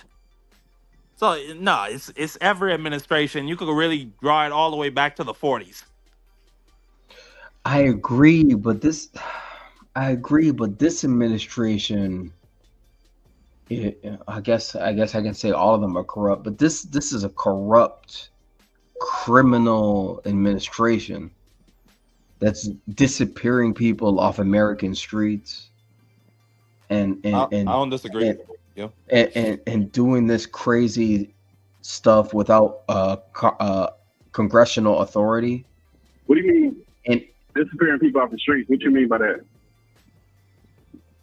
I'm talking about anyone that's other or foreign, that's perceived as foreign. There's illegal disappearings going on without due process from Proud Boys and deputies of this ICE, Gestapo, whatever this thing is going on with this immigration thing. They're disappearing people off the streets, man. Wait, And are you saying my based- bad for cutting? Quick question. Well, actually, finish up what you saying. Then I'll ask you. Go ahead. Based on, I understand this is not a Black American issue. I already know about the politics. I get that. But Black Americans should have a concern with the violation of the Constitution of America. That's where I think all Americans should. I don't like the FBA argument where they're just, this is not our bit. I get it, but you should be concerned about this violation of this Constitution. They're violating this Constitution. They're violating it right now as we're talking. There are masked men walking around kidnapping people and sending them to third countries right now. And some of them are American citizens, and they're sending them to different countries right now. Right now, bro. With no process. If you're a Black, born and raised American. But where you getting this from, bro? Where American citizens? Oh my God, here we go, brother. No, but he's just asking you. No, he's Brother, just trying to have a I watch conversation. Go the ahead. news on. Okay. I watch mainstream news and news on YouTube and Google, everywhere. I watch all news. So you have to take my word for it, brother. Like you're gonna have to just believe me. Oh, can't take your word for it. You're making the claim that American citizens being snatched up off the street into another country. Where's the source of it? I just listened to a report before I tuned into the show where 70, like in his first administration, he deported at least 70 American citizens to another country. Not this term. You said his first term? Yes, his first term. I got an article right here.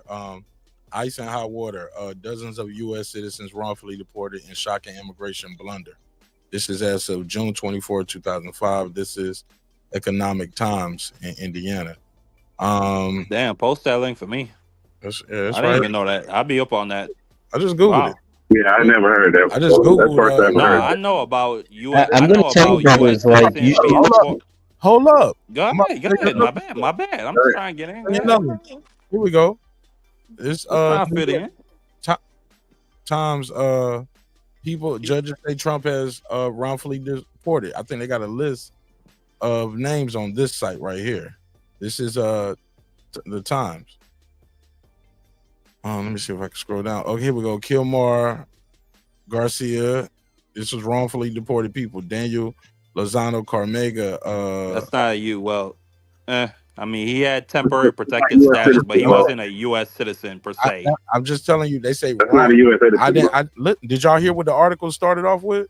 The judges say Trump has wrongfully deported so far. I'm just telling you the name of the articles. No, but hold up, brother. But Mark,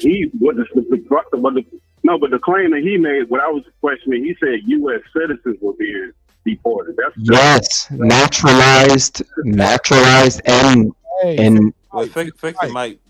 Yeah, I got.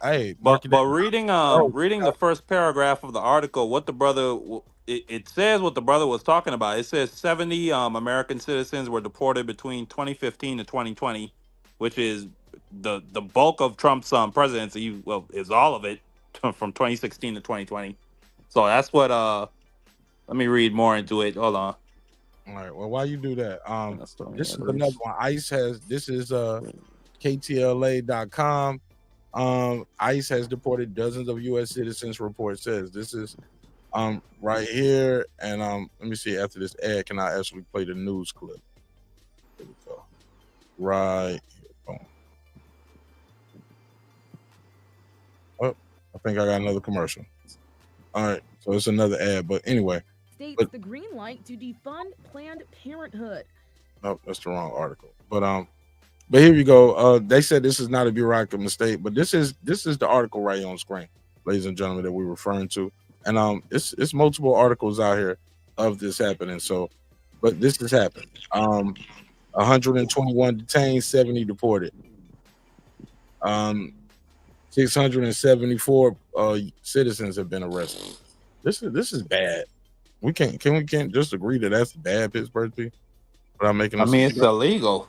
Oh, y'all can't see the screen. Y'all didn't tell me y'all couldn't see the screen. Oh yeah, but it's not on the screen. No. Thank you for telling me. No, I mean, no, we were listening to you though. That's not what we're supposed to be doing at all.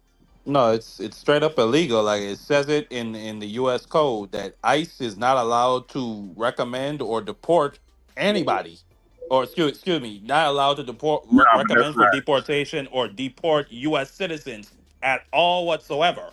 Yeah, like, not at all. Yeah, but they have no jurisdiction over U.S. citizens. Are you watching the videos? They're masked. Do you know why they're masking? Yeah, in one of those articles though, so that can't so we got to parse out this stuff because one of them articles said Alberto Garcia, he's not a U.S. citizen. No. Hold on, y'all didn't see the screen. Hold on. Some of this stuff is no. Listen, brother. I'm not saying it's not true. Pittsburgh T. I had the wrong article on the screen, and then y'all couldn't even see the screen, so that's a mistake on my part. Just Google. Let's not turn a blind eye. Just Google. Listen. Look how it's on the screen now. U.S. citizens deported.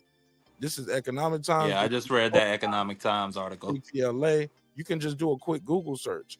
That one I read was about judges say Trump has wrongfully deported. That wasn't the one that said U.S. citizens. Let's not hang on. That's where I was going to agree with the brother on. I haven't heard about a lot of U.S. citizens getting snatched up. I've been hearing about illegal deportations though. 7. Like, them people getting sent to CCOT. That's insane. Here we go. This is another migrant insider. ICE has deported at least 70 U.S. citizens. And I bet they ain't none of them white folks. Let's just keep it above. No, of course not. They're probably Haitians. But that's not what they're supposed to be doing. They're not supposed to be doing that at all. I don't think nobody disagrees with that. I just wanted to talk to that. If an ICE officer deports a U.S. citizen, they should go to jail, bro. Not the white folks. They should go to fucking jail. Brothers, are you aware that there are attorneys right now? I mean, that black people need to say something about that. I don't buy into that because I don't see none of them people. I ain't see none of them people out there with our issues with Black Lives Matter and all none of that other stuff. Forget about that, bro. Yeah, so I get talking about the Constitution, man. No. Why is it only okay? So everybody who want black folks to jump on board with this, why is the Constitution only important when it affects them? When it's us, we got the police. Yeah. We be quiet like church mountains. We can't move a certain kind of way. We even got to get killed a certain kind of way. We get killed by the law and we move the wrong way. We get loud. We deserve it. But we can have people come here illegally and we need to fight for them. That's not our issue. No. The issue is the United States citizens. Black Americans do not have to fight for any immigrants. You can't. I'm not saying that, bro. So no, but that's not our issue at all. That whole immigration thing, that ain't really got nothing to do with black folks. So except for them flooding the job market. And that can have a negative effect on us. So I just think brother, oh my God. That ain't got nothing to do with us. Excuse me. How is that beneficial to black people? Tell me how that's beneficial to black people. I'm gonna let you know. Right now. The disappearing of people from the disappearing. Do you know what that means? Yep. Extradition. They do that to us all the time. They snatch us off the fucking road. No. Take us in the woods. No. Okay. I mean, when I talk about disappearing, I'm talking about like CIA, black sites. It's more simpler than that. That same Constitution that gives those people's rights is the same Constitution that gives you rights, Pittsburgh T. It's not an immigration issue. Exactly. It's blatant breaking the rules of the law in your face, and if they can take them off the street, they can take you off the street for whatever doing that, reason. Mark. When they stopped, But it's when the they stopped, due bro, what process. the fine was, bro. Like we done had but listen, we done had black people get killed by the police. The lady is saying, listen, it's police that black people have a problem with killing us that we pay money for, and we can go past Obama, we can go past all of that. No, that's our main issue. We don't have nobody fighting. That's not our main issue. Well, you know what, Pittsburgh team, we need to unite. We should unite in a coalition because you know what Trump is currently doing. Remember that police database that he published after George Floyd that he created? Let me just say this. Pittsburgh team, we should unite because if you're very upset about the issue of police brutality and wrongful death, Trump is taking away the database. The national database for those fucking police officers that had misconduct and they were fired. He's closing that, which is crazy because he came out with it in his administration after what happened to George Floyd. So that issue is not getting better under Trump. So I don't think that should be something that we turn a blind eye to. The fact that the Constitution is being broken, on top of the fact police accountability is going to be going down. Like this is hand in hand, if you ask me. All right. Yeah. If you're American born or raised. No. Let Pittsburgh T respond to that. You got to respond to that, and then you can respond. But he was next. Go ahead. Yeah, but that wasn't the issue I was bringing up. What is that issue I was bringing up? Within America, plenty of the main issues we have plenty of. The one that's most polarizing is the police brutality. And we can go back whatever president you want.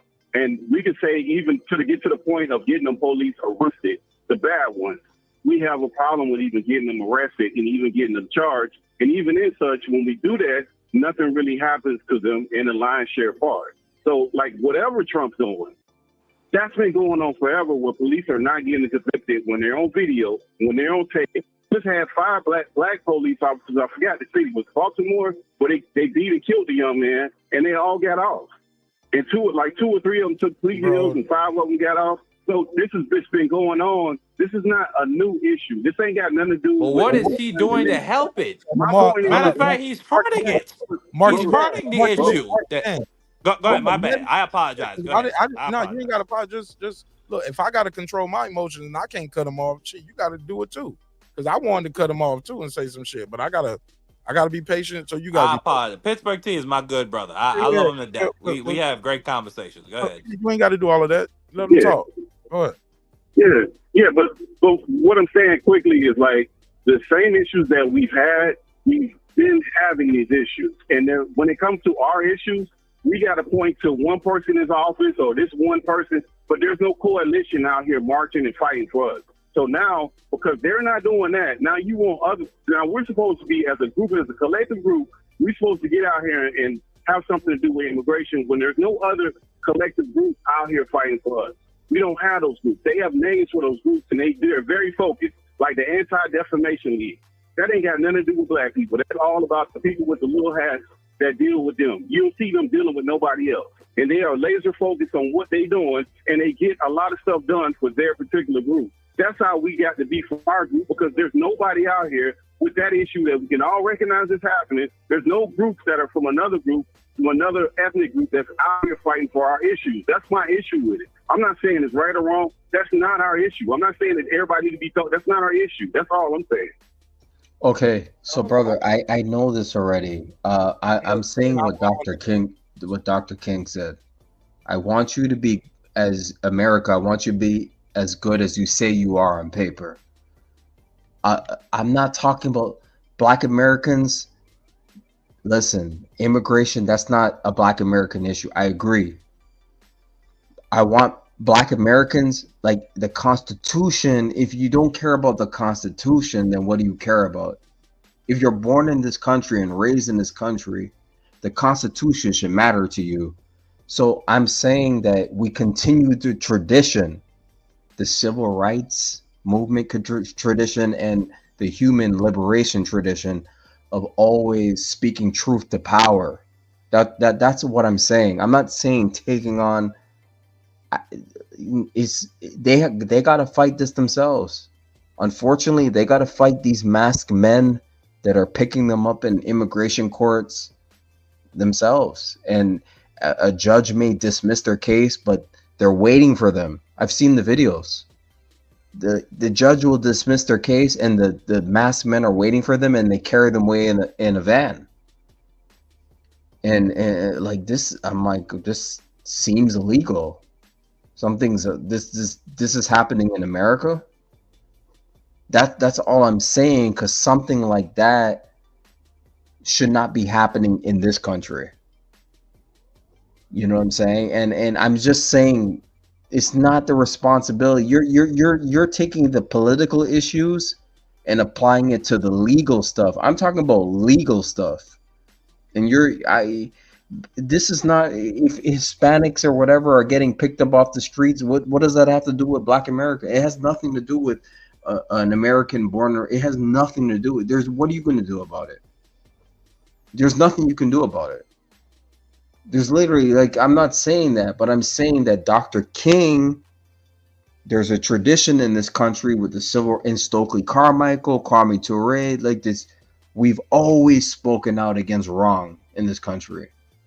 That's why Dr. King has a statue in DC.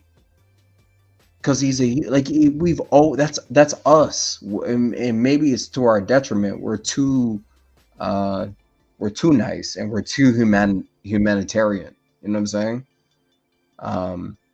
But the violation of the U.S. Constitution, that's unacceptable. And I'm not sure why some people are okay with that. You know. So I'm gonna wrap it up because I see. Let me say my little piece, and I'll try to keep it short. I see Puro just pulled up right here at the end, Puro, because I was just about to end it after this. Pittsburgh, you're not wrong. You're 1,000% right. I think we're just convoluting too many issues at one time, right? And I say it this way: we can agree that cancer is bad. We can believe HIV is bad, and we can want to stop. You can Down syndrome and child blindness, and like it's a lot of things. And that's what I think when I hear what you say. You said a lot of things that was wrong. And what about this? What about that? Because you took a constitutional thing where this is just straight up the federal government is breaking federal law. You took that down to police brutality, to police stations within a city and a county within a district versus the federal government. From there, we got on things with APAC and Israel, and we're all over the place. All of those things might be right, compartmentalized in their own box, but we're trying to fight and win one battle at a time. So you're not wrong, but in this situation, I was wrong to somebody got a live background. That's Pittsburgh T. That's you coming off mute to respond already? No, I'm still on mute. That's not me. Okay. My whole point is that's all I was trying to say. I didn't want to lose my thought, but I did. But that's all I was trying to say on that issue. You're not wrong, but I just think in this situation, you're convoluting police brutality, bad cops. That's Marky Dan. You're convoluting those issues, and that was my only point. Now I keep it short so I can go to Marky Dan and Puro, and we can land this plane. Go ahead, Marky Dan. Well, I mean, I think Pittsburgh. I don't know if Pittsburgh T was denying that what happened to Abrego Garcia was unconstitutional. I just think he's saying why should he care, because shit is happening to black people. Which, I mean, respect to him. He's allowed to care about whatever he wants to care about. But I don't think that is a black and white or a black and brown issue. I think that's an American issue. Like when the government decides that they can just snatch you up and then send you to a foreign prison, where in that country the colloquial name of CCOT in Spanish means you never get out, you die there. So I'm not okay with that at all whatsoever. I don't. If you say the man is a drug dealer and a terrorist and a human trafficker, okay, prove that in a court of law, and then correctly go about the process to get him up out this country, or incarcerate him here. But follow the law, follow process. Don't just go making it up as you go along, and then because when they took that Abrego Garcia or no, excuse me, it wasn't Abrego Garcia, when they were discussing well, the Alien Enemies Act. It was a 3-panel appellate court of appeals, and one of the judges said, firstly, they said that the Nazis, which this was used to deport many of them who were living in the U.S. Many German citizens who were living in the U.S. at the time, they made the comment that the Nazis got better treatment under this. They actually got court hearings. They didn't just get snatched up, packed in the planes, and sent back to England and then to Germany or wherever such. So, and she made, and my thing on that, she made the point that under this doctrine of no due process, you could snatch me up. She said that, and then have me in El Salvador, and there's nothing I could do about it. Like that's the height of lawlessness. And again, it's not a black and white issue. That's an American issue. Because this man, Donald Trump, I don't believe that there is a limit to his corruption, his lawlessness, his immorality. And when you have, or excuse me, what if they had given him the power of the Alien Enemies Act to just deport people without due process, which, by the way, they're still trying to do. If you listen to Stephen Miller, and then you see what's his name, Ilham Bale, I think his name is Ilham Bale. They're trying to get him as one of the as a federal district judge today. These people say they're trying to they're looking at options to take away due process. They're actively looking at different options after the Alien Enemy Act was struck down in court. So no, like again, this is an American issue of due process, and we need to be on the front lines of that at all times. Go ahead. Go ahead, Puro. Pearl. Go ahead, Puro. What up? What up, Mark? Can you hear me? Yep, talk to me. Oh man, salute to the panel. I mean, at the end of the day, that's, and like when I say they, when I'm trying to say they, I don't know who they is. Like whoever, it's like almost organic now in especially in the United States. It's like I don't think it's a black issue, a yellow issue, a purple issue. It's like not even an American issue. It's a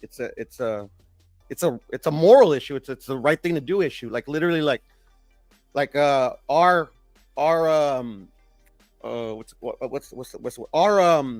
democracy or whatever, or our experiment is like it was never perfect. You know, like obviously like when it was drafted, like the original, like literally like the 3/5 clause and all that stuff, like literally like obviously like there's good things and there's bad things, but at the end of the day, like that's what this was supposed to be about. It's like literally like supposed to be rights, and then like but that's the thing, like literally like where somebody else telling me it's not this issue, it's not that issue. Like right now it's affecting a certain area or certain people, but after they're done with them, they're gonna go after you. Like literally, this has happened throughout the history of time. At the end of the day, to me, it's a right thing and a wrong thing. Like our system of democracy and most systems of democracy only works if the people fight for it. So like at the end of the day, like I'm not in favor of forcing anybody to do anything. Like if you don't want to fight for the democracy we have here, you don't have to. But you know, like when they come after you, I mean, like you're gonna complain, but at the end of the day, like who's gonna hear you? You know, I mean, it's frustrating, but like we're at a point here where like half the country wants what's happening right now. Like literally, like I believe Marky Dan was saying to Stephen X, like literally getting rid of due process. Like it's insane. But hey, yeah, it's happening now. I mean, like, but I mean, like, I don't know if you remember Mark or Marky or anybody that I've talked about this issue. Like they've been saying what they've been doing. Like literally, like Mark was saying, they're trying to get rid of habeas corpus, and all under the guise of getting rid of criminals, where they're not even going after criminals. Like literally, like I was reading today, and it was like it blew me away how like ICE agents are like going under the guise of wellness checks and trying to get kids in schools. Like literally, the superintendent came in and spoke about this. I'm like, that's crazy. Like I have a daughter, bruh, that's going to school right now. Like you going after kids? Those aren't criminals. Like those are children. You know, it's like it's insane what's going on. You know, it's frustrating, and I don't know.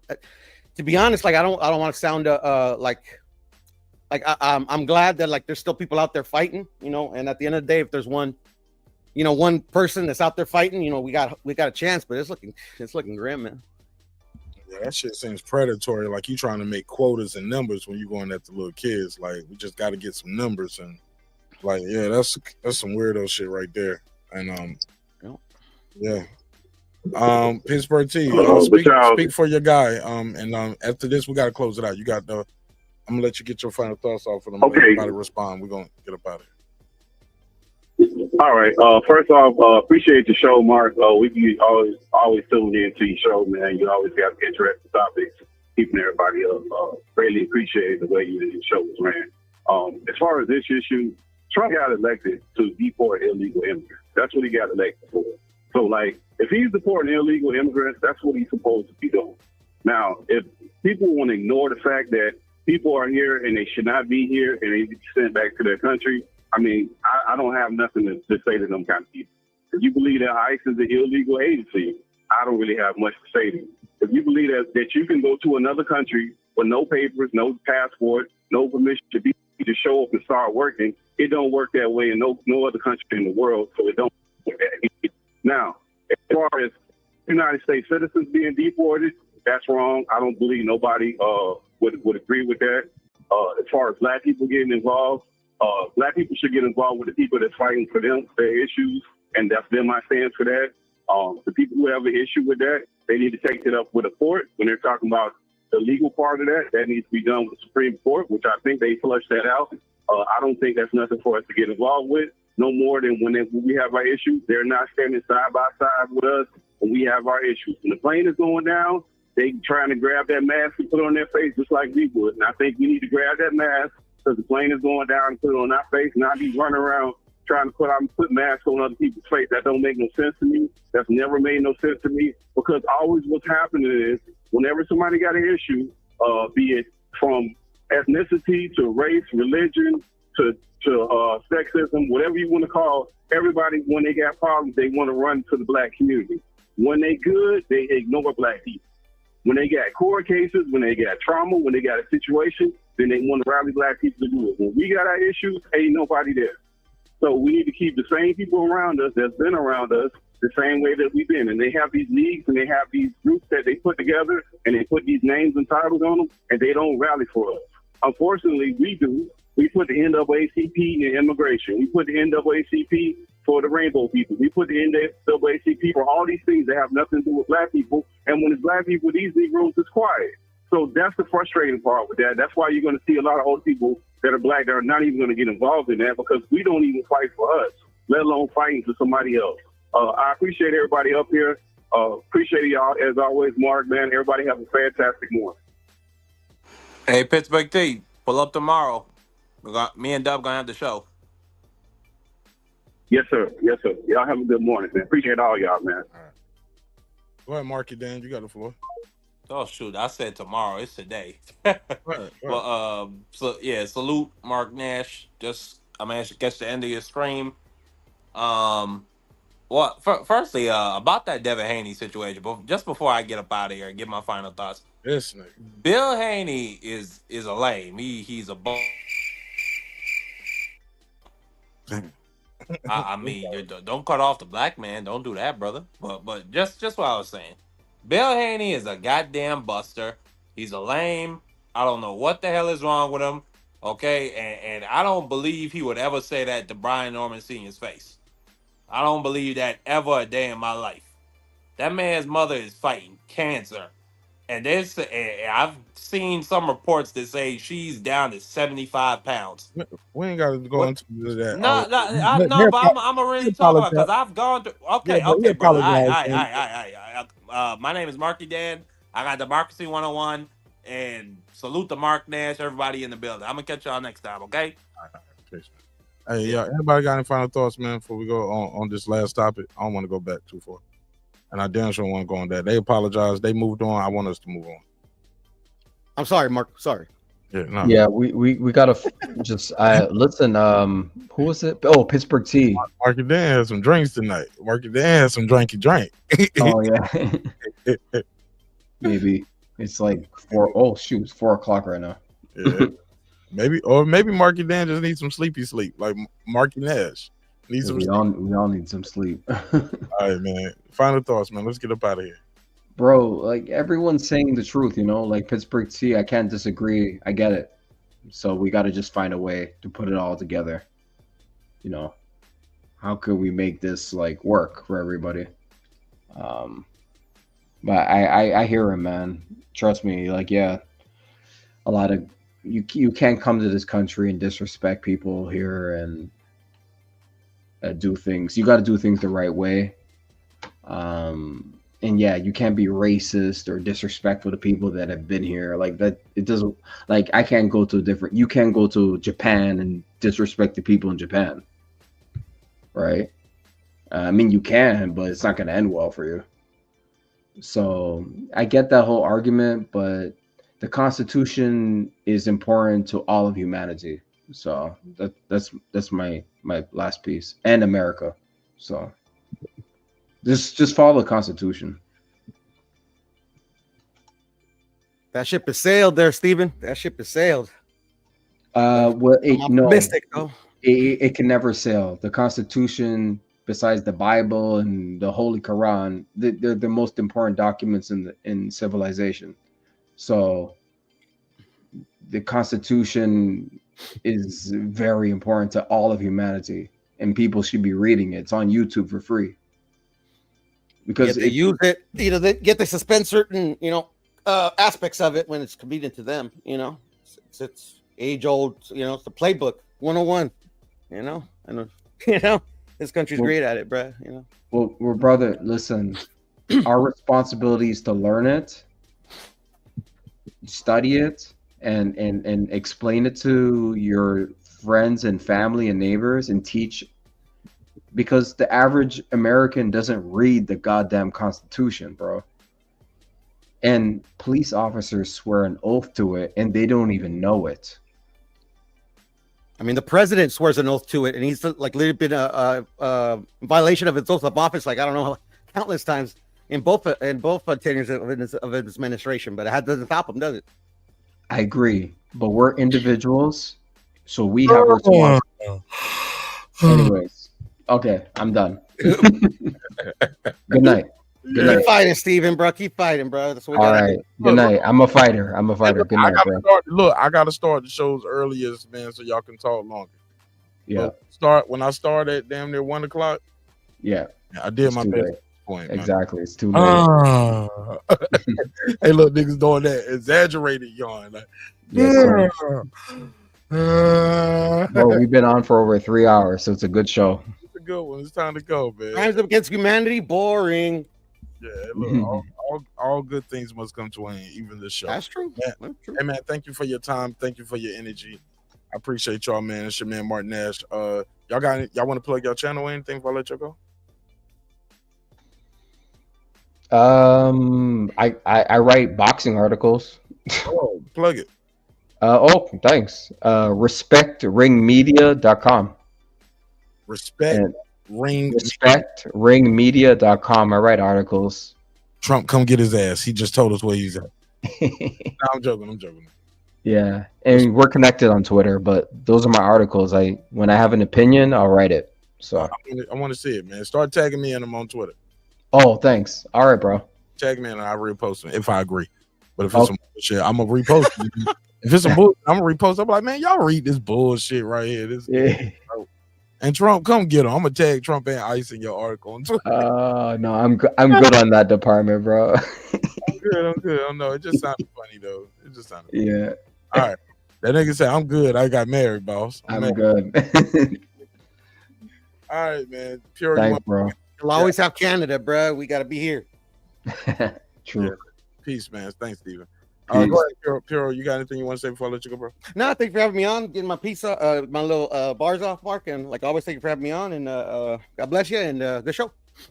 I'll see you on the next one, bro. Don't be a stranger. Yeah, man, we got a couple fights coming up this weekend. Tevin Farmer versus Schofield. I don't know if that's just a gimme for Schofield. I think Tevin Farmer, if he boxed pretty well with Zepeda, I think might have won that first fight by many people's judgment. So we'll see what goes on with that. Also, Jake Paul is going to be back making a spectacle, having a show against Julio Cesar Chavez Jr. So we're going to watch that. Not buying it though. I'm sorry. Avoid of it. Nah. I'll tell you what happened though. We'll talk about it afterwards if it was something entertaining to watch. But I might have it on in the background while I'm vacuuming or something. But not making a fight night out of that. Just doesn't not doing that. Definitely gonna watch that Tevin Farmer joint. I'm gonna watch the Wilder fight tomorrow too. So we'll talk about that. I'll probably if I don't do a regular one, I'll at least do a members only episode for the yeah, absolutely, Foodie. I got an app. I ain't even got to use the Fire Stick. I got an app. Actually, it is an app on the Fire Stick, though. You're right. So, yeah, man. But other than that, thank you for your time. Thank you for your energy. Thanks for allowing me the opportunity to entertain you all this evening. Hopefully, you're thoroughly entertained. And if not, we'll try again on the next episode. Hey, look, dreams require sleep. Goals require effort. Go out and get your goals. I'm about to get both. It's your man, Martin Nash. Another great episode of Breaking Beats where we break down business, entertainment, art, technology, sports, and any damn thing else you and I feel like talking about. We are the #1 hip-hop political sports show with a comedy twist. We like to let the jokes fly. You know why life is serious enough. Life getting real serious in that welterweight division. And hopefully we see this fight come to fruition. Stay tuned here. You know we're going to be locked in, giving you some of the exclusives so we can find out what's going on with this fight between the one and only Brian Norman Jr. and the one and only Devin the Dream Haney. So can't wait to see more of that fight news coming to fruition. As I stated earlier, I talked to Senior Derrieck, and from what I got from him, it's not what you guys think it is.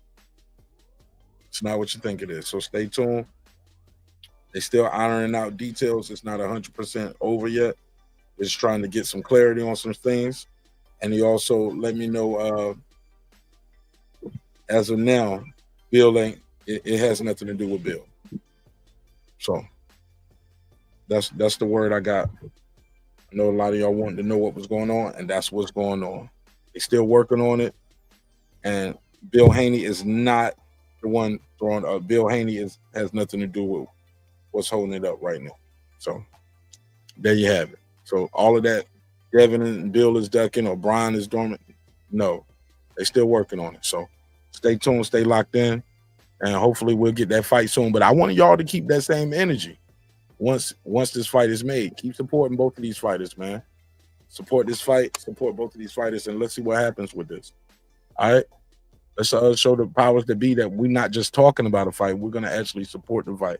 We're going to travel to the fight, going to order the fight, going to cover the fight, and well, yeah, let's get it done. Let's get it done. All right, it's your man Martin Nash. I'll see you on another one. Hey, look, respect is free. Disrespect can cost you everything: your family, your freedom, your finances, most importantly, your life. Let's show each other love. Let's show each other respect. If we can't do that, let's just show each other the door. You go your way, I go mine. God willing, we both will do fine. I'll see you on the next one. Peace. I built this shit. Oh, sometimes we're going to agree, sometimes we're going to disagree, but never, ever, ever, ever forget this. Tell him, Franklin. I built this shit. Me. Brick by brick. And I'll be damned if I let you tear it down just because you don't like the way another nigga talk. And I mean that. Drive, homeboy. Hey, it's Antonio Tarver, champion. You watching Mark Nash at Breaking Beats. I usually don't do drops, but I'm going to give you one, bro. I'm going to give you one. I love you, champ. This that squad side. This is mad now.